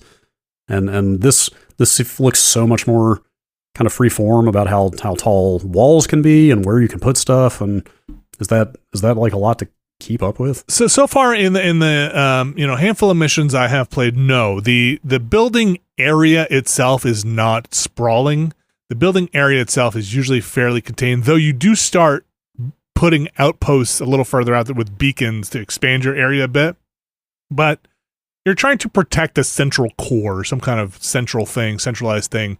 So you're really just classic tower defense, building the outposts and walls you need to stop an invasion from coming. And they will, and I like that they do this in lore of the game. They're basically saying through the decades and decades of fighting these enemies, we've gotten a sense of how many and from where they'll come at night. So they will tell you, like, hey, horde coming from the northeast. Mm-hmm. So you're like, damn, I'm going to build some walls and some traps in the northeast. It doesn't feel overwhelming. In the beginning, I wasn't quite sure of the mechanics, but they also, again, in lore, and I love this is just a very Vinny thing, they don't call it reloading a save. You get an ability to bend the fabric of time to go back to a point that you may have messed up at, right? So when you hit quick save, it actually calls it placing a new time anchor to basically warp time back before if you need to change something. And it's tutorialized in the game. So I don't think necessarily because you can get yourself in a pickle by spending all your resources in one lane and they all come from the other lane or something like that. Yeah, that was something that I was reminded of playing Kunitsu-Gami. I don't know if this game is similar, but it's common to a lot of like tower defense games where you don't know what you're up against until you're up against it, right? Yes. Boy, I made a lot of decisions based on the last level that have completely fucked me now, right? Because I didn't know how many aerial enemies there were going to be on this one, or I didn't know this new ability was going to be this clutch. Yeah, and so you're doing levels kind of on a map where you complete it and then you move on to a new area. At least that's what I've done so far. So with new resources and stuff like that. I'm not too deep into it. I'm really taken by it though. The presentation's great. The way they're tying everything into this lore is great. There's a pause, so you can pause pretty much anytime you want and assign people to move in different places. The UI, I think, is great. The way they've allowed you to manage things is really well done. The building feels really well done in the UI. It doesn't feel clumsy, or I don't feel like I'm constantly having to erase things and rebuild them. Yeah, it feels good. I don't know how much of this is sped up in these trailers, but kind of watching like the walls build up and stuff looks very cool. It's very satisfying. And the materials they give you feel like they all work together and click together, because you are building like spiral staircases for your guys to get up these very tall walls, and you want to do it pretty efficiently and not have it become a pain in the butt. You can also, and they didn't tutorialize this yet, I just happened to see it while I'm playing, blueprint things. So you can, it seems you can snapshot like a blueprint, probably for like, look, I need to build this same spiral staircase platform. Right. Like I like this specific tower I just designed. I want to keep making these. That's what I assume. I didn't tutorialize it yet. I just saw it in there, and in what I played, which is a preview build of it. The game's not out for another week, but it had like a Steam Workshop thing, that a button right there. So I guess you can just go get blueprints from the Steam Workshop as well. Okay, that's cool. Man, this looks awesome. I'm almost bummed this is launching into early access, because I very much want to just like dig into and play all of this, but this also seems like something that could change quite a bit. Well, so in the beginning here, like I said, it's pretty rich. It doesn't feel half baked in the beginning, and I don't know if they'll fix tuning or anything like that in the early game that I've played. But people's tolerance for early access varies. But it is definitely something that I want to keep going with, and see what new mechanics they add as they go. And I'm very happy as somebody who just likes when even simple mechanics are infused with lore in the game, like what the approach they're taking here. It's very cool. Cataclismo is the name of that game. Yeah, I real quick, just to follow up, I looked it up. This team is based in Spain, actually. They are. Okay, that makes sense, because the characters, there's voice acting in it, and it sounds like, again, a Spanish accent. Yeah, very cool. Yeah, I'm very excited about this. It's put out or developed by Hooded Horse. It sounded familiar, but I'm not exactly sure what else they have put out in the past. I think that's just the publisher. Is that the publisher? Yeah, okay. Digital Sun is the actual team, the developer that did Moonlighter as well. Okay. Look for it. Check it out. Again, early access next week, I believe. I might try and stream some of this on Thursday just to kind of show it off. Very neat. All right. Finally. Hmm. Well, one more thing, actually. We don't have a lot of games this week. I finished 1,000 Times Resist. That game's great. Okay. Yeah. Very cool. Very narrative based. Maybe multiple endings, seemingly multiple endings. Almost definitely multiple endings. I'm just not sure how far they diverge and what the cutoff points are for those endings. But really just a hell of a game. And again, heavy narrative, not an action game, not a mechanically dense game. But I think the story they are telling is novel and fairly original and goes places that I wasn't expecting. Longer than I was expecting. So people should check it out if you are into those types of games and like a good story, kind of sci-fi, kind of you know, a little anime-ish in its telling, but I really, really enjoyed it and thought it was worth making my way through hair to hair, sister. You're you're not the first person I know who has just raved about the story in that game. It's cool. It's a weird one. I tried like describing it to my wife, and she was like, "What the hell are you talking about?" And I was like, "It's really hard to explain." So I don't want. It's cool. I don't even want to talk about it here too much because I don't want to spoil it because there are just plenty of points. I talked a little bit about it early stuff last week where it diverges into this whole other story that I wasn't expecting. Very good. Kept me going. Wound up finishing it last week. Almost couldn't put it down. On the Switch and PC, not on any other consoles. $20. 1,000 Times Resist. Recommend it. The other one that we should probably mention very briefly here is Concord. We did play Concord. That's right. Yeah. I thought you were going to say a very different game. No, I'll get to that at the end here. But we played in the Concord beta, the early access beta, the early access closed beta, which I think during this time is now the early access open beta for people who have pre-ordered it. Yes? They might have shut it down. I have not checked. Okay. Did they? I'm pretty sure it was just a weekend beta, and I'm guessing it's down until next Friday, but don't quote me on that. Oh, okay. But yes, anybody should be able to just go download and play it this coming Friday. Oh, right. Sorry. The closed beta was, man, I don't know why this is not clicking in my head for this beta for some reason. I feel like I've been broken on betas. Many games have done this kind of thing before. Yeah. I don't know what has happened. In fact, it got me thinking about it after that came up on Friday. Like, if anything, the pre-order bound beta is like the newer. It became the norm, but yes, that absolute, like originally betas were just betas. Betas was like, hey, we're just going to like put it out for you can try it a little bit before it's finished. Here you go. And then the marketing department got hold of that concept and was like, what if we started locking this up behind pre-orders? I know there's something that just is like, it feels so weird to be like, wait, you can play the game without buying or without pre-ordering the game? You could just download it and play it, which should just be the thing that makes sense in a beta. And to me, just for clarification, just so people know where my head is at, then closed beta became invite-only beta, and open beta became beta for people who have pre-ordered. In this case, closed beta was the pre-order beta, open beta was anybody who wanted to play it. Open beta typically is just anybody can get this. That aside, I don't know. What do you guys think of Concord? It was fine. I did not hate it, which like I don't know how that comes off, but I just feel like I have to say that because it took so much shit when they announced it. You know, I was like, you know what, this is not bad. I mean, I didn't hate it either, but I definitely was a little underwhelmed by kind of what their spin on an Overwatch hero shooter kind of thing is. It's not that any of it is like broken or it doesn't feel good. Like the shooting's fine. The character variety seems like there is a decent amount of it, though a lot of those characters are very much Overwatch characters in terms of their guns and abilities. But the pace of the matches didn't do a whole lot for me, and the fact that there's no ults is still a thing that kind of, I don't know, just it sticks in my craw is maybe the wrong way to put it, but it just feels like there's nothing you're really building toward in a match. Yeah, I do feel like each character could use like one more point of differentiation between each other. Yeah. Especially because like all of their mobility stuff comes from a common pool of like 3 or 4 archetypes. It seems like, you know, this is a dodge character, this is a defense character, or a jetpack character or whatever. And some of the characters I tried had pretty stock standard abilities, you know, like Granted, he's the assault rifle guy. Don't get me wrong. Like, I get it. But like his abilities are basically 2 grenades, like frag grenade and smoke grenade.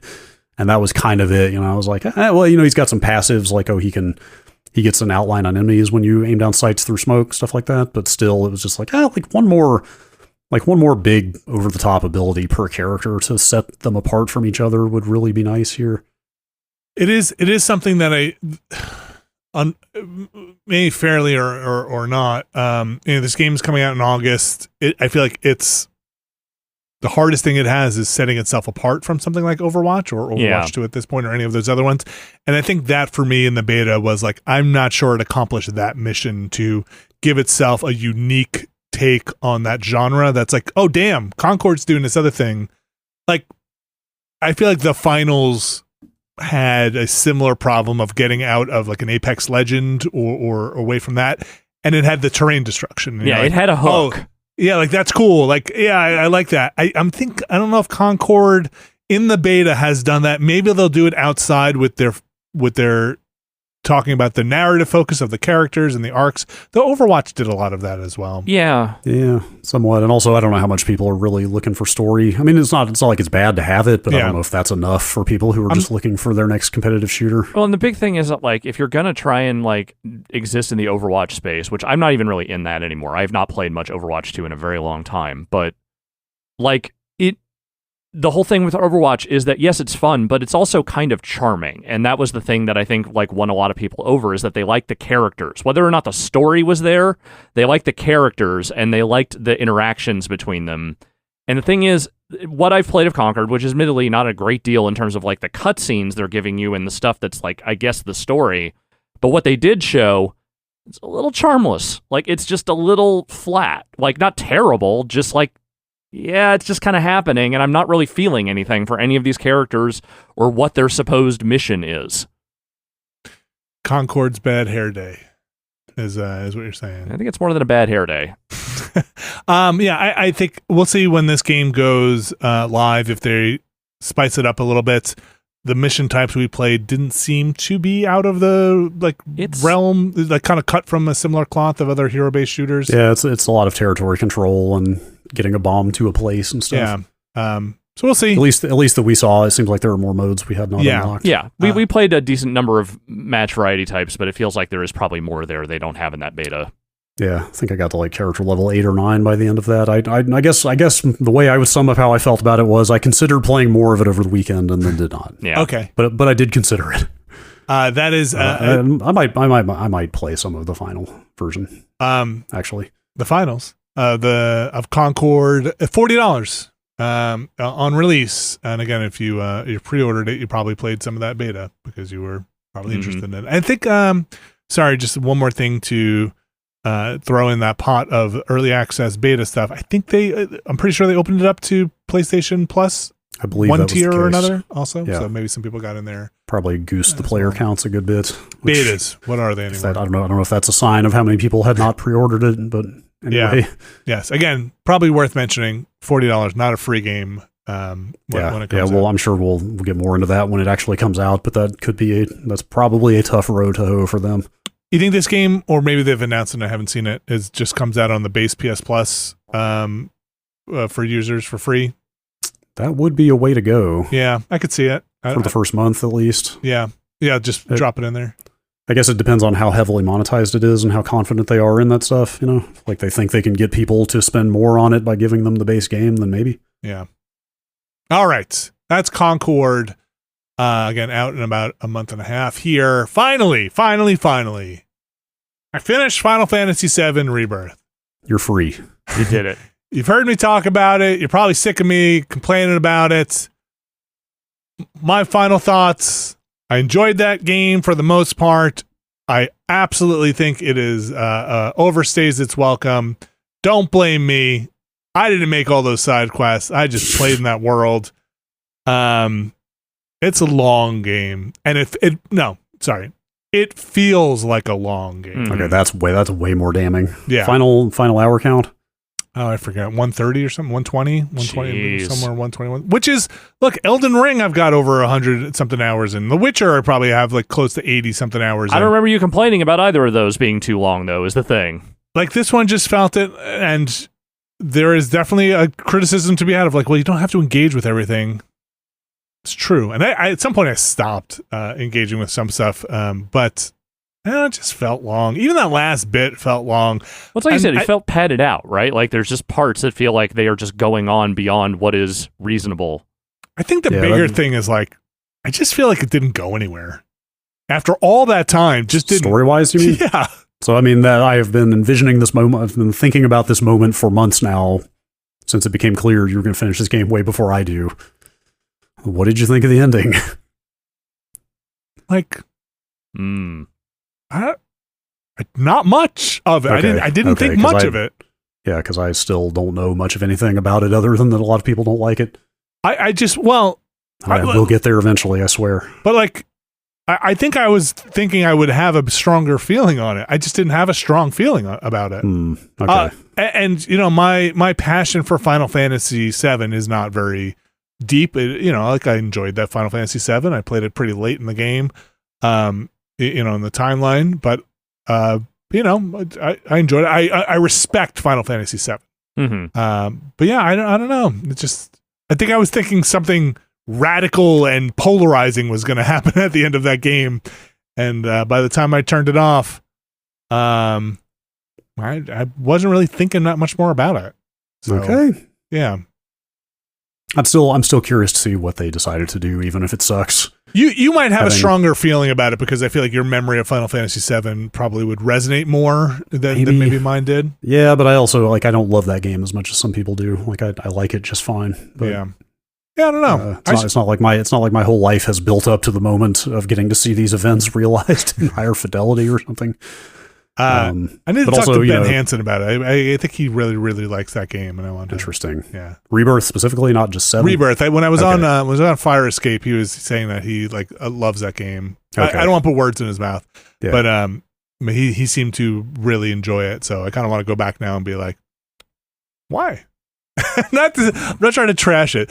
I think the big thing, people that like, this is just a shorthand. Like, would this game be on my top 10 list? Yeah, probably somewhere, maybe. There are parts I still really like about it. There are just examples that I can name off, the top of my head, many where it just feels like, why'd you have to add this sequence in? This sequence right here feels like it's doing nothing narratively or mechanically, and you're just adding in this thing that takes too much time to get through. We should just be getting to the end here. Final Fantasy VII Rebirth. What is going to happen with their next one? Are you even that excited to find out? Yes, totally. Look, okay. I'm pretty invested now. Like frankly, I hope that what seemed like middling sales kind of recenter their plans, or kind of modulate what they were planning to do with this last one. Maybe they don't stuff it to the gills with 80, 90 hours of side content of varying quality, Brad, that is up to I'm taking the other side here. That is up to us to engage with or not. Let them stuff it as much as they want for the people who love it, and then the player can decide whether to engage with it or not. Like, I'm trying to think, how many hours did I put into the first one? Like 50-ish? I think it was like 50, and I did almost everything there was to do. The first one seemed like it was a lot shorter than this one. It is. I mean, I'm trying to think there's probably a few things I didn't do in Remake, but damn near everything I came across side content wise. I think in Rebirth that felt like a good length for that game. Yes, I think in Rebirth the side missions that you do with other characters are absolutely worth doing and add a decent amount to flesh out what's going on there. The Chadley stuff is probably not worth the time you spend doing it. And by Chadley stuff, you mean filling out the maps, because technically, like, all those icons fall under his purview. Of collecting world intel. Yeah, the world intel stuff is probably not as rewarding as it's more checklisty, and that's kind of where my sickness falls in the checklist. I fully completed the first 2 maps. Yeah, and even by the end of that second map of the towers and the like enemy variant hunts and stuff like that. Even by the end of that second map, I was like, I bet this is going to start feeling pretty repetitive pretty soon. Yeah. So Final Fantasy VII Rebirth, probably won't hear me talk about it much until we get to Final Fantasy VII Rebirth Interludition or whatever. Reunion? Wow, there'll be something in between, probably. Oh, you mean the DLC? Yes. Yeah, whatever. Yes. The Vincent DLC. Yeah. Is the running expectation as of now? Yeah. Or maybe we'll get back to it when the PlayStation 5 Pro launches. Maybe? Because I sure hope they do work on that game for that. So yeah, that's it there. We're going to take a break. We're going to come back. We're going to talk about some news. Stick around. All right, we are back. And finally, all this stuff going on in the world, we got one answer finally. The clouds have parted. Nintendo has revealed Emio? Emio? No, you mean the Smiling Man. Who is the Smiling Man, Brad? Who is the Smiling Man, and why should we be paying attention? Thank you, Nintendo. They only made us wait a week to find out what the hell that weird, creepy horror teaser was that they posted. That was last week, wasn't it? That was last week. Yep. Well, here we are. They've announced what that game is. It's a new Famicom Detective Club game. Huh. And again, for those who don't remember the Famicom Detective Club, Brad, what is the Famicom Detective Club? I completely had forgotten about this. It was a pair of kind of graphic text adventure games on the Famicom Disk System from the 80s that never came out outside Japan. The thing I'd forgotten about was they remade those games like 3 years ago and put them out on the Switch. I had also completely forgotten about that. For what it's worth, I think when that remaster happened, that was the first time I had ever heard of those games. Yeah, I think I also had not heard of them before that. Because again, they never came out not in Japanese. Mm-hmm. But now they're making a new one. Yeah. And Sakamoto, what's his first name? Yoshio Sakamoto, I believe. I hope I got that right. Yes, that's him. Yes. That is him. I was not familiar with him, but I looked him up. He's like an R&D1 guy, I think, isn't that the studio Nintendo? Like, Nintendo's development groups are so hard to keep track of. Yes, R&D1 is the group he was part of. I feel like even Square has moved away from Creative Business Unit 3 type branding on their development teams a little bit. What does R&D1 mean? It's just research and development, number one. But is it tied to anything? Are they do we know what games they've worked on? Yeah, well, let me see. Probably. Make the Blast Core. The thing that caught my eye was when I looked up Sakamoto, it listed Gunpei Yokoi as one of his contemporaries. Okay. Like the creator of the Game Boy and Metroid, among other things, tragically killed in a car accident 25 years ago. Anyway, R&D1 has worked on Duck Hunt, perhaps you've heard of it. Never. Yes. Excite Bike, perhaps you've heard of it. Uh-huh. Okay. Balloon Fight, Ice Climber, Baseball, Gumshoe, Metroid, Kid Icarus. Okay, so a heavy hitter. Tetris for the Game Boy. Okay. All Okay. right. Been around. They've made a bajillion games. I could go through a lot of these, but fair enough. Okay. Some pedigree there. Well, this. Oh, okay. Well, they were merged with R&D2 in 2004, so that's why this chart stops in 2004. All right. We're too far in the weeds. Sorry, I just like talking about old video games. No, I like you saying things like R&D1 and R&D2 and trying to go through trying to follow and map out the research and development groups within Nintendo. Now I want to know what R&D1 and 2 merged into. What is the new group called?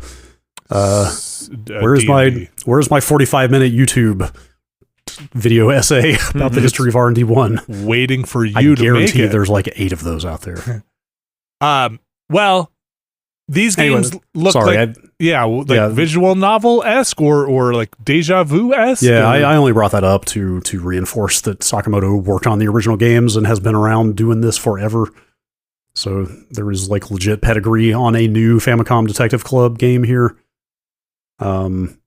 Yeah, I didn't play those remakes, but they are very much visual novel-y sorts of adventure games, is my understanding. Yeah. Anyway, there's footage of the new one, Emio, the Smiling Man, out there. Now we know. Creepy. Yeah. I checked that out. I don't know. It's about an urban legend about a guy who shows up when little girls cry and offers them like a paper bag with a smile on it. That's creepy as hell. But then it kills them when they put it on. Also, maybe that's less creepy than the part where he just shows up and gives you a paper bag with a smiling on it for crying little girls. That's what the video said. Yeah. He seemed very excited to be able to make this remake after all this time. Or not remake, the next in the series after all this time. Brad, we have another piece of Nintendo news here. Yeah, this is pretty thin, but I thought I'd just throw it in there because people are still interested in Zelda Echoes of Wisdom, which is the game they announced a few weeks ago. God. When was that, like a month ago? I don't know, like 2 weeks? That's right. 2 or 3 weeks? I think it was about a month ago. Okay. Anyway, Echoes of Wisdom is the game where you play as Zelda. We talked about it extensively. It looks very cool. The ESRB has rated that game, or has at least like filed their description of the game. And out of that description, people have pulled the detail that you also can play as Link in that game. What that means, who can say? Says he'll use a sword. This is an adventure game in which players assume the role of Zelda as she attempts to dispel rifts throughout Hyrule and rescue Link. 3/4 overhead perspective, explore various environments, fighting stylized enemies, yada yada.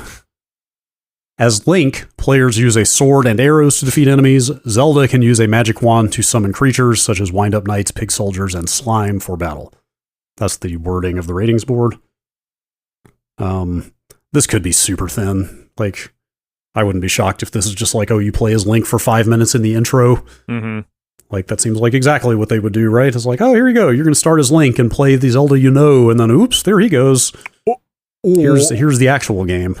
Or maybe you're capturing Link with your wand and placing links on the map. Okay, that would be great. But then I guess you wouldn't be really playing as Link. That would be a great ending for that game, is if the final thing you capture and can reproduce is Link himself, and you can make a bunch of Links. I wouldn't be surprised. That would be pretty great. I mean, like there are some people looked at this and are like, oh, what if there's like a second quest where you can play through it as Link or something, which I highly doubt. Yeah, a little tidbit of news there. That game is out in September, right? The middle of September, end of September. That's right. September 26th. Mm-hmm. I have a sidebar question for you guys. Do you guys know anything about ESRB rating of a game? What happens? You send in your game. Does someone like me just go and then play through the game and take notes and read your notes you sent with it? I don't know if they submit the entire game. I could be. Is it a movie? I could be way off base on this, but I feel like I remember it was more that you would submit like video of the game. You would have to submit like representative footage and description of it. Maybe they're sending builds now. I don't know. If they are sending builds, I bet they're not complete builds, and they're probably just stuff like they're having to self-police a little bit and be like, "This is the stuff that you will need for your ratings." I don't know, but I have no idea, because all I remember about ESRB rating from when I was working on Rock Band was we were T for teen. That's it. And if anything ever threatened that, we had to not do that because we were T for teen. That's was it mostly language stuff in the songs? Language stuff, like the writing Drug in use. the game couldn't be too ribald. Like the censorship stuff was basically just radio edits. Like nothing. Though a few songs got butchered so badly that it was almost like maybe we shouldn't have put them in the game to begin with. Sir Psycho Sexy. But yeah, I don't remember like a long drawn out process. There is a submission date you have to get your game in by at a certain point, but I don't remember what materials you had to give them in order to achieve the rating. I do. Okay. I've got it right in front of me. Okay, what do I need? I have my game. What do I need to do? To obtain it's kind of what I mentioned earlier. To obtain a rating for a game, a publisher submits a detailed questionnaire that describes the graphic and extreme content found in the game, along with a video that demonstrates this content, which can include gameplay footage and in-game cutscenes. That's it. Okay. So, and then it's up to them if they break the law, the bad things happen. Well, there's no law here. This is all self-imposed. A voluntary industry ratings board. They might get fined somewhere along the way, but I don't know what the ESA, or is the ESRB part of the ESA? Actually, I don't remember. I thought it was governed by, maybe but maybe it's adjacent. Separate.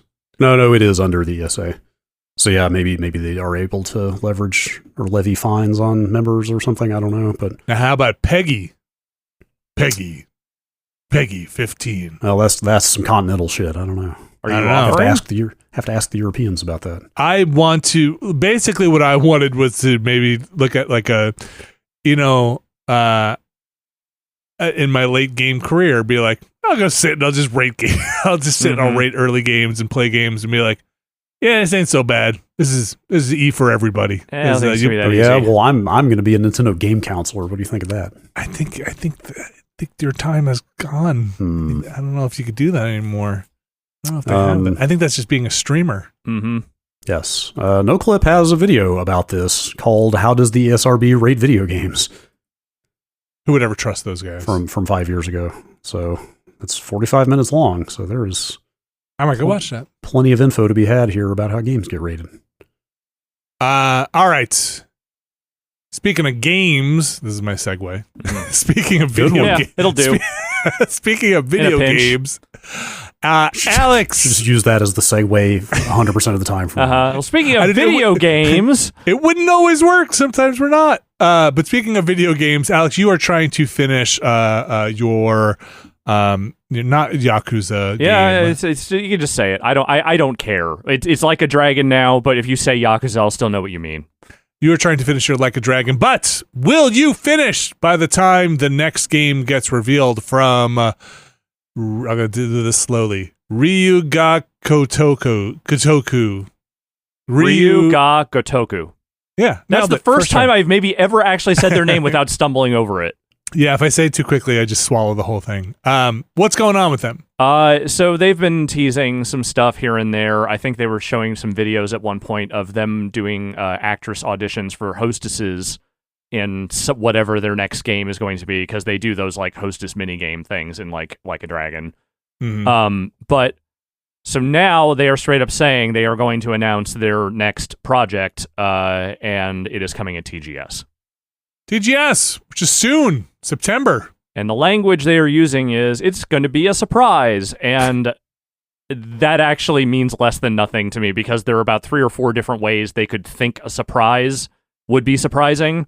Like, yes, a new Yakuza game would be very surprising right now, and I would be wondering why you already have one of those ready to go. New Judgment is not necessarily that surprising, but I know, because at one point they were saying they wouldn't necessarily going to make another one of those sequels, but then I think they worked it out. Because there was some contractual friction or something, right? The lead actor in that game, his agency is a bad one by most standards in Japan, and they were having a lot of beef about the idea of using his model in a PC game because they don't want control of his image to be in anyone else's hands. I assume they worked that out, because it sounded like things might be moving toward them doing Judgment again at some point. So I could totally see that being it. If they have something brand new, that would also, in fact, be surprising. What if they moved away from the turn-based stuff? That be surprising? Only if it was a Like a Dragon game, because presumably the next Like a Dragon game will be all, if not, at least mostly Ichiban, instead of the sort of split narrative they have in this one. So I would imagine that game is going to continue on with that fighting system. Its mechanics? Yeah. But I think Judgment is going to be their beat-em-up franchise for the foreseeable future, if they are still, in fact, making more of them. What if the next thing is live action FMV based off of their Yakuza miniseries thing they're making? I would support that with my whole heart. I would too. Yeah, you would. I know you would, because they're finally making a game for you. Yes. Is that coming to the States, that live action thing? Yeah, it's coming to Amazon. Okay. Yeah, I know. Well, Alex, what do you think? Just before we wrap up here, because there's really nothing to know. Other than knowing it's coming to TGS, which is, a date at least. Well, just give me, you kind of went through it here, but just to sum up, for you personally, best surprise, worst surprise? I mean, I think best surprise is something completely new. Okay, that you couldn't even guess. That I couldn't even guess at. I don't think there is a worse surprise. I think maybe the one I want the least is another Like a Dragon game already being announced, and I don't think that's likely. I think that's extremely low likelihood. And you didn't really love those like Gaiden ones, right? I tried the one they re-released here. It did not do it for me. Okay. All right. Well, TGS again, not that far away. No. September End of September. Boy, well, so too much stuff happening in September. I think it's end of September. Yeah, 26th. Yeah, that's right. Wait, is that Zelda game launching during TGS? That might overlap. Yeah, September 26th. Weird. Nintendo's gonna be at TGS. All right. Hey, how about this? Ready? How about this? Speaking of games, the Olympic Games. Brad Shoemaker, you like esports? Yeah, sometimes. You like the Olympics? I watched some of the 96 one. How about that? Okay, great. Close enough. And you probably have thoughts on the Public Investment Fund. Sure. Uh-huh. Yes. How do all of these things come together in this news story? Well, setting the funding aspect aside for a minute, the Olympics is doing esports finally. Esports. It's the thing I feel like people have joked about since esports became a term that was spoken aloud. Do you have a feeling on this? Let them play their esports? Sure. I'm curious to see what this is. Now it is in fact being funded by the Saudi Arabian what is it, Public Investment? I think it's Public Investment Fund. I think it's the Public Investment Fund. It's always hard to remember that because it's so nondescript, which I'm sure is exactly how they want it. Oh, yeah. I'm not sure, given the story that I read here, the one that you linked in Video Games Chronicle, I'm not 100% sure if this agreement is funded by that, but their Public Investment Fund has been the thing that has been investing in video games like EA and I mean, like Take-Two, Nintendo. Just in this Video Games Chronicle story, for example, it makes it clear how hard it is to talk about video games that do not have some connection to this at this point, because they mentioned EA, Take-Two, and Nintendo are all partially owned now by it. Or invested in it. They have significant investment. That's what that means. You know, a stake. It doesn't mean that they own a lot of it, but if they own a significant number of shares, that's owning part of it. So this is what are the details that we know here? I don't think there's a lot known about like the stuff you would actually care about, you know? Like the games it's not like they have a schedule or a list of games that are going to be included here. But this is a 12-year agreement? Yes. It's a lot of years. I guess they seem pretty confident this will stay relevant for that long, but I mean, you know, whatever, esports is bigger than it's ever been, right? It seems like. Can I ask you some questions that might not be on here? And these are more questions you can say like, no, idiot Vinny, this is how it's going to work, or like, that's not clear. Sure. With a 12-year agreement, would that mean that this is an annual thing? Oh. Or is this does this happen every 4 years? I guess this is only covers 3 Olympics. I mean, I don't know, because this is also in Saudi Arabia, right? Despite where the Olympics would be. Oh, actually, I missed that. Is that actually the case? I mean, that's what it said on the deck of this thing. That to host the Olympic esports game in Saudi Arabia. Yeah. Interesting. I missed that wording in that deck, but I don't see that elsewhere in the story. That seems weird. You would assume it would be held adjacent to the actual event, but then I guess there's no reason it would have to be. I don't know anything about mostly the Olympics I know the Olympics are in France. Yeah. Because people are jumping in the Seine and pooping in it. And I know esports, but I don't know about this combination much. Yeah, this whole thing has the feel of we will let you use our Olympics branding, and this is technically a partnership, but we are also maybe keeping this thing a little bit off to the side from the actual Olympics. Yeah, actually, the more I stare at this, the more I realize you're right about that. I mean, because this is the IOC. This is the... they're involved, I'm sure, but it seems like like they are maybe trying to keep a little bit of distance between themselves and this event. Yeah, you're right. This is actually way less connected, I think, beyond the branding, beyond the trade dress involved. Yeah. Because I will also say, and again, don't come to me for your Olympic questions, but, and I know I had to try and have this conversation with my kids, and maybe you guys actually do know the answer to How this. old Olympics should your children be before you talk to them about the Olympics? I'm an Olympic esporter. Mm-hmm. It just sounds weird. Yeah. But the Olympics are supposed to be amateur athletes, not professional athletes, right? Have we just moved that has from not that? been the case in some time, I don't think. Because like Olympic, like basketball and hockey have been using professional athletes for decades. And right, I remember when they made the changeover and how big a fucking deal that was. Okay, so that nobody cares about that anymore. I mean, there might be certain sports where there is still more of an amateur spirit than there is like a lot of professionals doing it. I don't know, but like it seems like anything where they can pull in like, hey, if they're your country's best, doesn't matter if they do it for a living, they do it.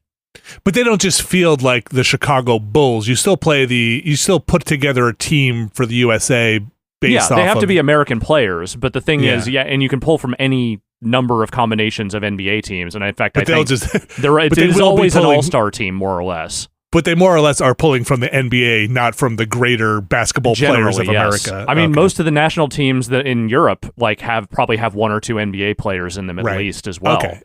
Well, I guess my question was going to be then for like something like this, like would you pull from amateur esports players and not from anybody on a professional paid team? But that's probably just not the case. I don't think anyone is thinking about that. I'm going to be honest with you. I think no one involved in this enterprise is worried about whether you're making money in esports elsewhere. No, I think they're worried about absolutely not. It'll be top players signed to top teams because that's where the money is. Yeah. Yeah. But you do they do again. My Olympic knowledge not super great here, but they do. You base off of your country of birth or where you have citizenship, right? So I believe it's citizenship. Yeah. So if you're playing in somewhere like South Korea, but you're an American citizen, you can play for the American team, right? Yes. Okay. Even though you're living there, like it doesn't matter where you live; it matters where you're a citizen of, I believe. Right. Which is why you get some NBA players that are playing in the States go play for other countries, right? Okay. Yeah, it'll be interesting to see. I don't know. Again, I don't really know that much about esports, the teams that are big, what they kind of consist of. But Brad, I guess if you had to pull, I don't know, a top 4 or guess at like what the games would be at this point, if this were to start in 2025, what would be your what's on your must-have like top 3 or 4? Like my feelings might be pretty outdated on this, but I would guess it's probably like top 4. Or 5, I don't know. It's probably still League, and it's probably a number of first-person shooters at this point. Okay, is there a Counter-Strike version, a flavor of Counter-Strike on there? Maybe Counter-Strike, or maybe Call of Duty. I'm actually not sure what the biggest shooter is at this point. I don't know how big Valorant is in esports right now. It's big. I don't know if it's Olympic thing big, but it's pretty big. It's always like thrown me for a loop that first-person shooters have gotten as big as they have in esports because. Like, I've RTS and like Dota are the things I've always cared about, of course, but a lot of that is because the view on the action is such that you can really take a lot in at one time, versus like spectating shooters is just kind of bopping between players' perspectives, right? There's only so much you can see going on at one time. I never thought that would be that interesting for people to watch, but I was extremely wrong. Do you think a fighting game makes it in here? Yeah, probably. Well, I mean, it could be a whole... it could be everything under the sun, right? Like, I don't know that they will cap the number at a small number of games necessarily. Do you think? So in that case, I mean, there's probably multiple fighting games. There's probably some of everything, if I had to guess. Do you think if this winds up being a thing that's kind of parallel to or tangentially related to the actual Olympics, winds up being in Saudi Arabia every year, do you think you get a lot of people just not going because of Saudi Arabia's history with like humanitarian stuff, human rights, for example? Stuff, yeah. Yes, possibly. It's very possible. Just protest and like you're not going. I mean, it's hard to say. I don't know how much of the esports industry is really like turning down that money these days. So it's hard to say. I mean, like wrestling was kind of the same, right? Like everybody's just kind of gone along with the program, right? Well, it's just WWE, but yeah, I mean, they've very much gone along with the program. Yeah, and the wrestlers, there's not a lot of like vocal outcry. There is definitely not a lot of vocal protest happening. Whether there's stuff happening behind the scenes, I don't know. Maybe some people just say, I don't want to work those shows, but I also don't watch WWE regularly anymore, and I definitely don't watch the Saudi events, so. Interesting. All right, well... Yeah, well, we'll see. I mean, this could be kind of a non-starter, but I feel like the Olympics now being willing to slap their name on an esports event is notable. Because it's something that going back to like literally the coining of the term esports, back when people mostly rolled their eyes at it and thought it was a dumb idea. That was always the thing that people said, is this, are there going to be Olympic Games around this? I mean, it really does feel like the Olympics committee, the people in charge of that thing, are trying to find ways to make the whole thing more interesting to younger people who seem far less interested in these sorts of competitions than, let's say, even our generation was. Yeah. And, they've started to implement some sports that are, like, more adjacent to, like, the X Games. Like, skateboarding is now a regular feature of the Summer Olympics, and whether that's too little too late or not, I don't have any issue with that sort of thing being in the Olympics. But the esports thing feels a little bit more like a cynical play of like, hey, if we say it's the Olympics of esports, that means something. So, I don't know. It doesn't feel, I guess maybe until I see what this looks like, it just doesn't feel like it actually is real or exists in the same way that the Olympics do. Yeah, I mean, if it turns out to just be something that screams like, if this was just like on the Olympic Committee's part, just like, yeah, we'll take your money to let you put our name on your esports thing, then like, yeah, whatever. Yeah, we'll see. I mean, the IOC might also have some, if they have any say in the matter, certain games just might not. I feel like it might be more Rocket League than Call of Duty, right? If the IOC is in there being like, hey, we would rather not have as much military shooter as, some other games in there. But I guess we'll see. No idea, really. Again, more to be announced at some point. This is still a little ways off here. All right, finally. Public service announcement. What's that? Public service announcement. Public service announcement. Brad, take it. I mean, we've talked about this before, but we're really coming up on it now. In fact, I had lost track of the date until I saw this going around about this sale. The Xbox 360 Marketplace is now about 2 weeks out. God, not even. 12 days at the time of this recording from shutting down. July 29th, is that the date? Yeah, we've talked about it repeatedly. I mean, this is not news that they're doing this. They announced it, I think, last year sometime.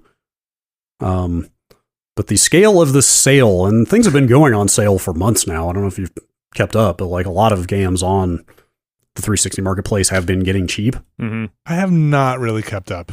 Like I've been eyeballing some stuff on there, and I've been looking at lists as well.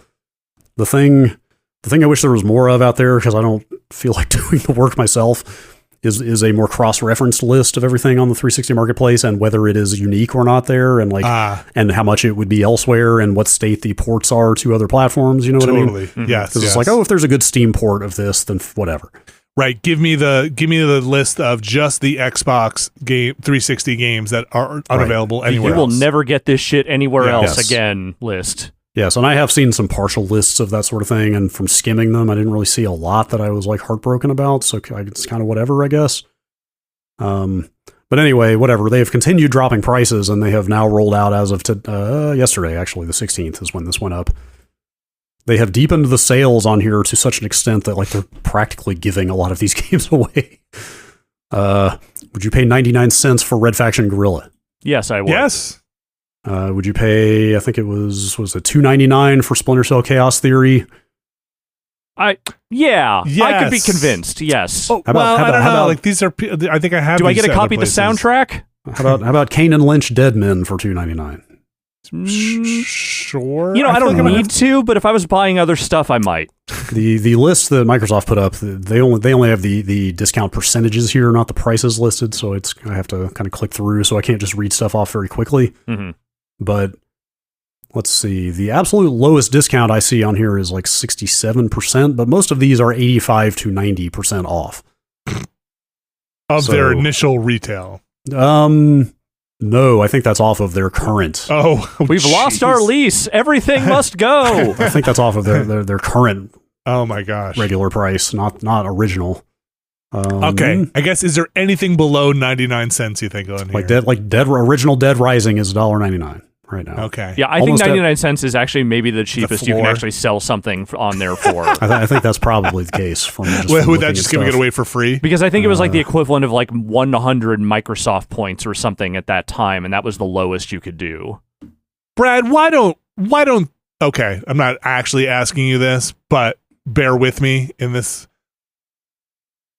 why don't they just incentivize, like, get all these games for free if you buy Xbox, buy the premium Game Pass subscription now. Those aren't all games that they can license to do that. No, they're not on Game Pass because that's a lot of work that they have to devote to getting all those contracts signed.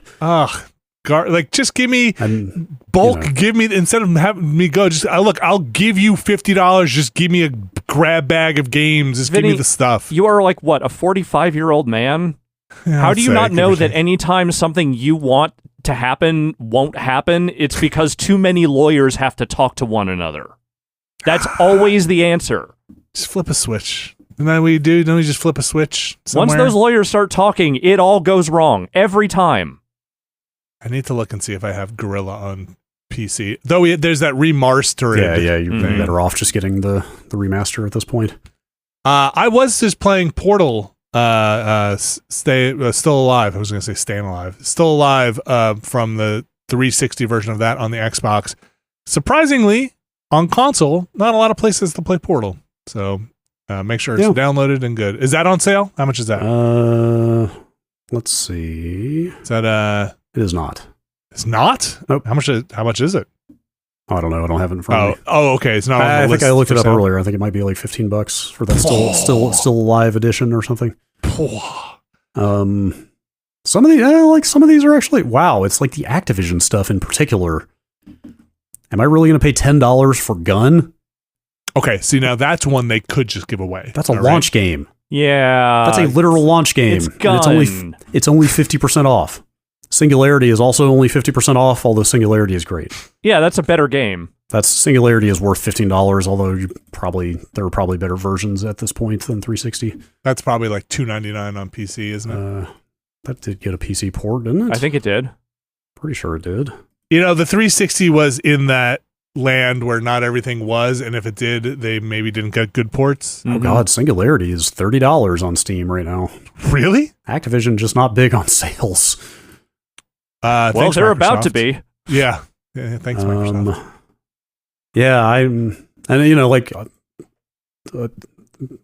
Backwards compatibility is another column on that list that I would like to see. How many of these are backwards compatible? Because that's also a huge selling point on a lot of these. Well, anyway, here's your 2-week warning, and also, by the way, a lot of these games are just stupid cheap at this point. Yeah. Well, $10. I'm sorry. I'm literally just talking to myself about these sales now. Here's Black for $10. Wait, I would really? rather play Black than Gun.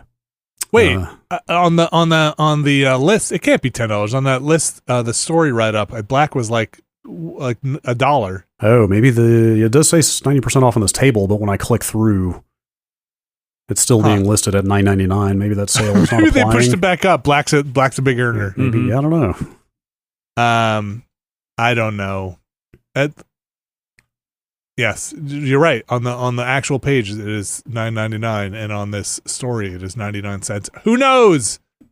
What does anything cost anymore? Who Black knows? Was also on PC, wasn't it? What is anything worth? Even less known.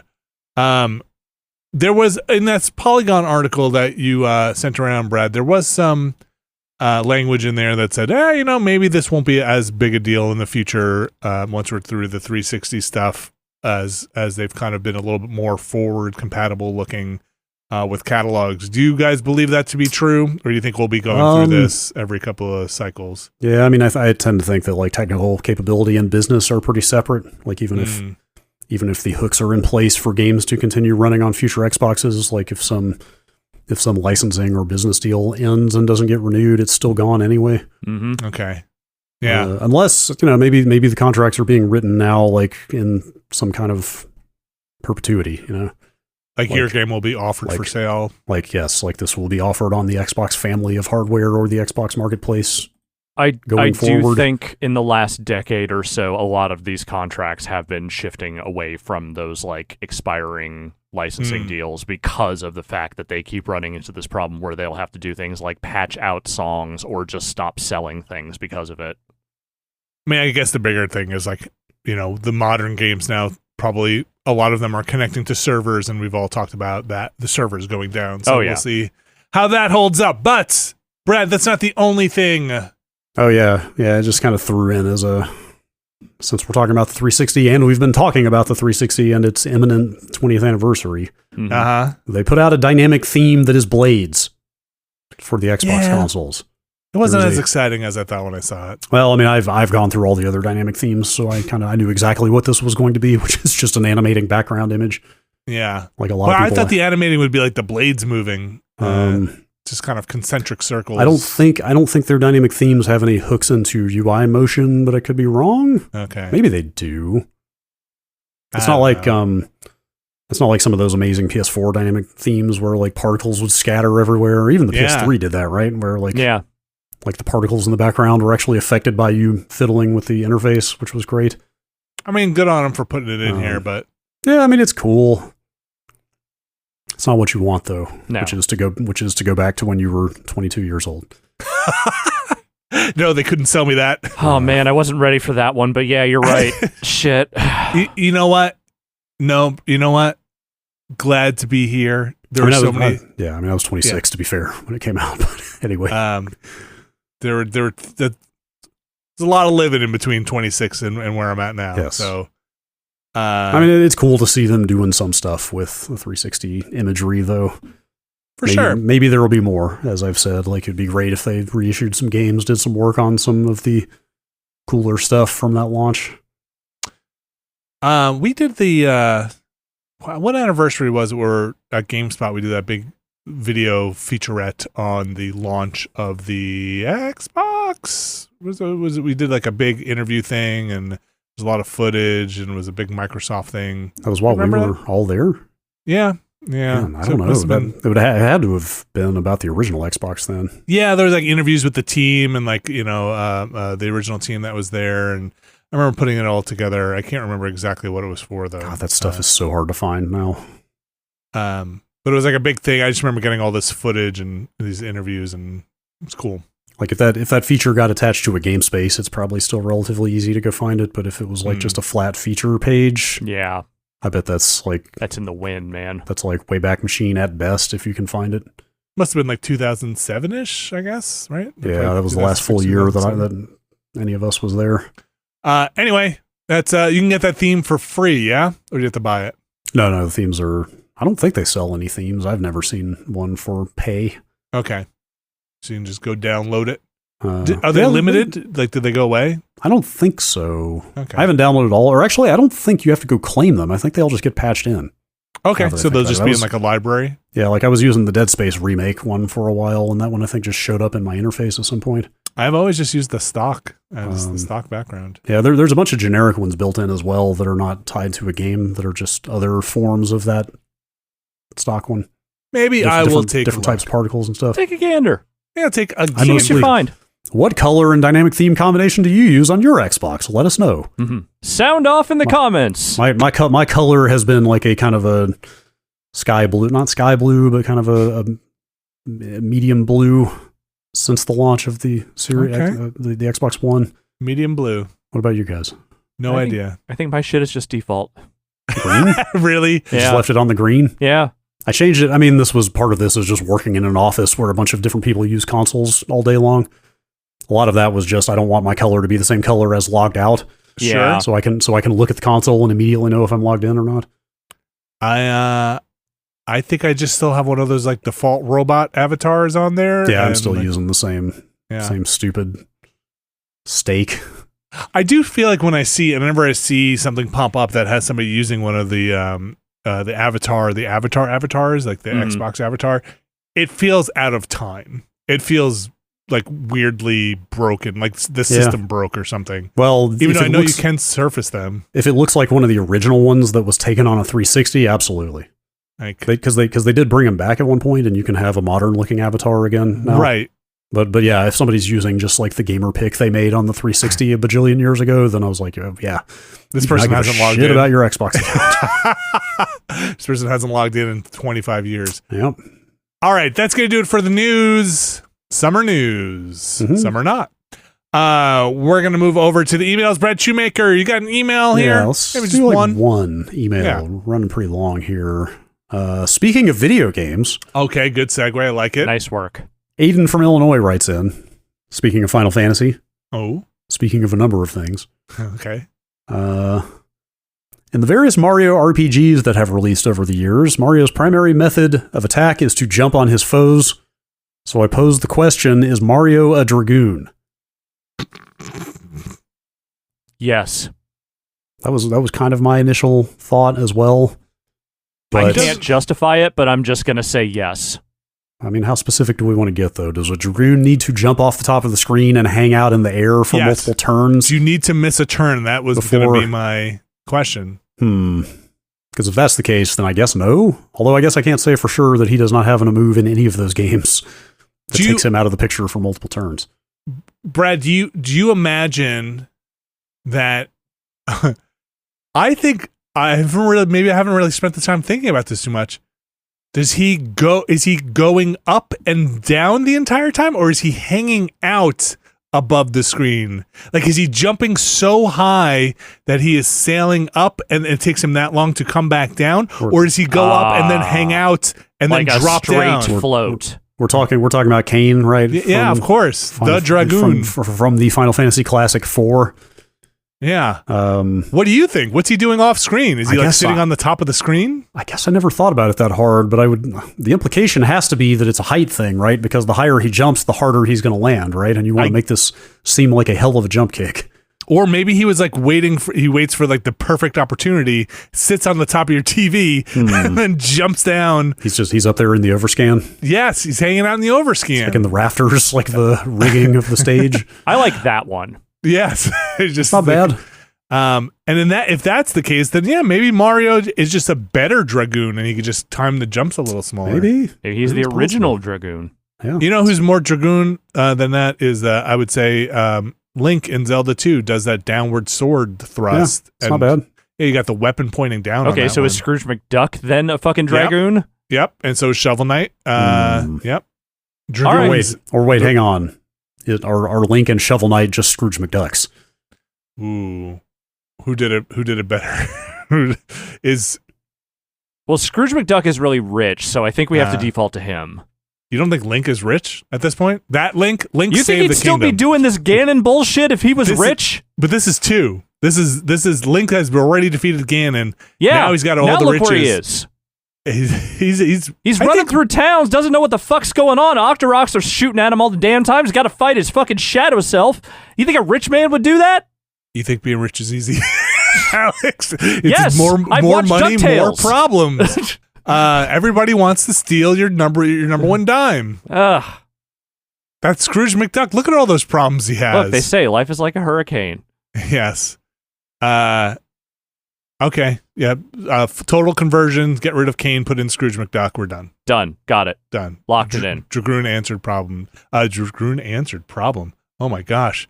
Can I advocate for something really fast? Sure. Of course. This is a YouTube series I've been watching. It's on a channel called New Frame Plus. Okay. I don't know if I've mentioned this before. I believe this guy is a working video game animator. He just does this on the side. Mm-hmm. He does videos about animation in video games, like from a somewhat technical perspective. He's been doing a series called The Animation of Final Fantasy. Okay. And he just put up 6, so he's about to get to 7, although it's probably going to be several months, I would guess. Those videos are absolutely fantastic.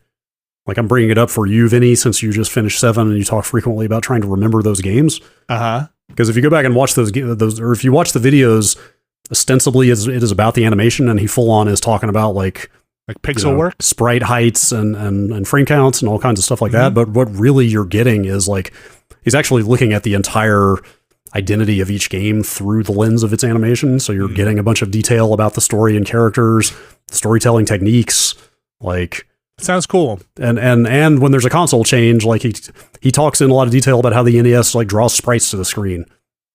And then when the SNES comes along on 4, like the first third of the 4 video is him talking in very understandable but like good technical detail, but in a like really easy to understand way how the SNES was different from the NES, like exactly what it did better and how. And technically.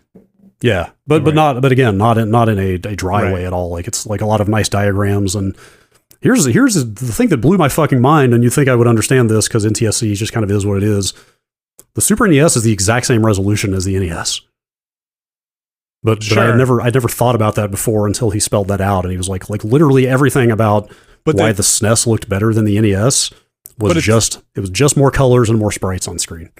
But is the NES pushing out at 240 and the Super NES does 480? No, absolutely not. So they push out at the same rate. It might be a difference of 20 lines or something, but it's basically the same. Okay. Like to better illustrate the point, the sprites in all of the Super Nintendo Final Fantasy games are the exact same resolution as the sprites in all the Nintendo Final Fantasy games. Okay.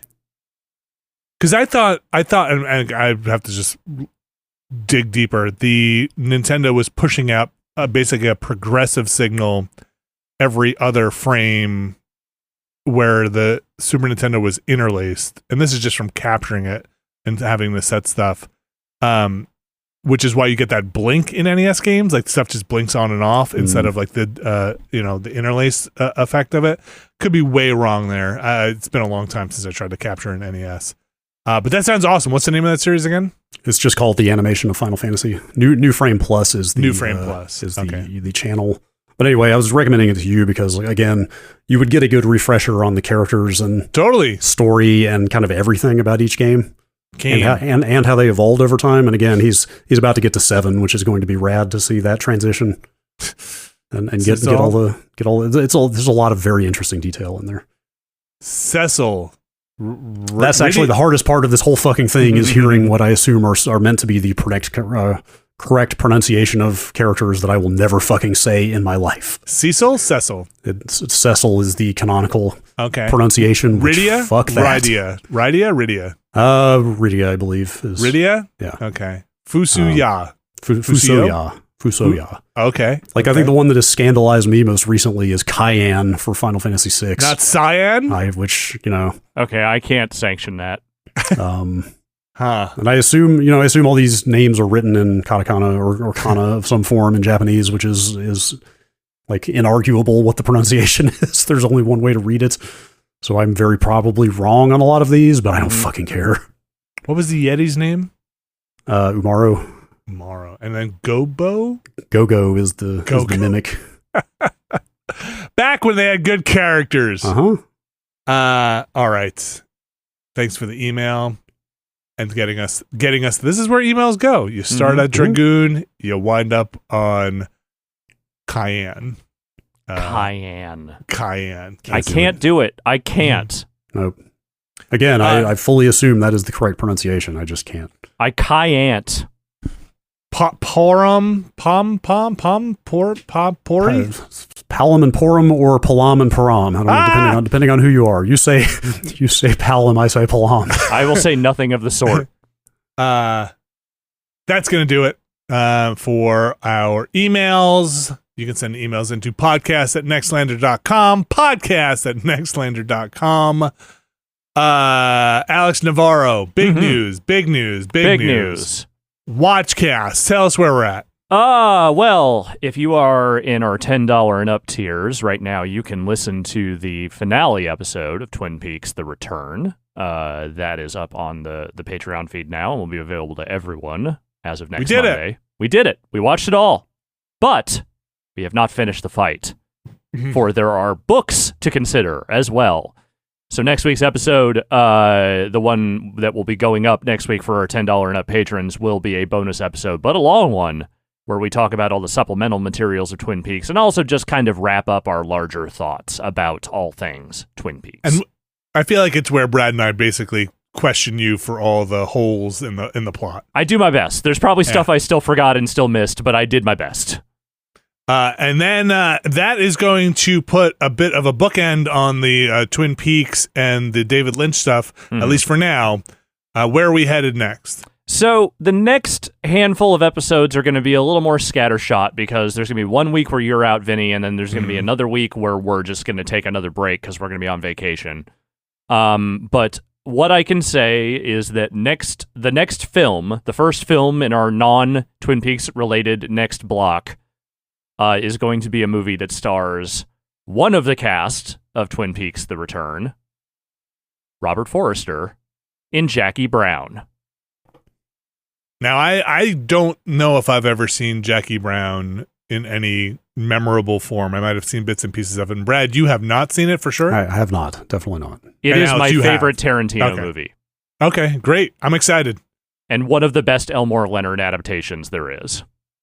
So Jackie Brown will be the Watchcast that goes up after we're done with the bonus episode, which is next week. We've recorded that already. Mm-hmm. That'll be up on the Patreon next week, patreon.com/Nextlander, where you can find a whole bunch of stuff there. Ramblecast. We got Never Been a Better Podcast. That's where we try to reassemble the Beastcast crew in Voltron style once a month to get them together, find out what's going on there. Well, it can't be Voltron style because we don't always have all the pieces. So it'd be like if Voltron formed, but they were missing one leg and also a butt.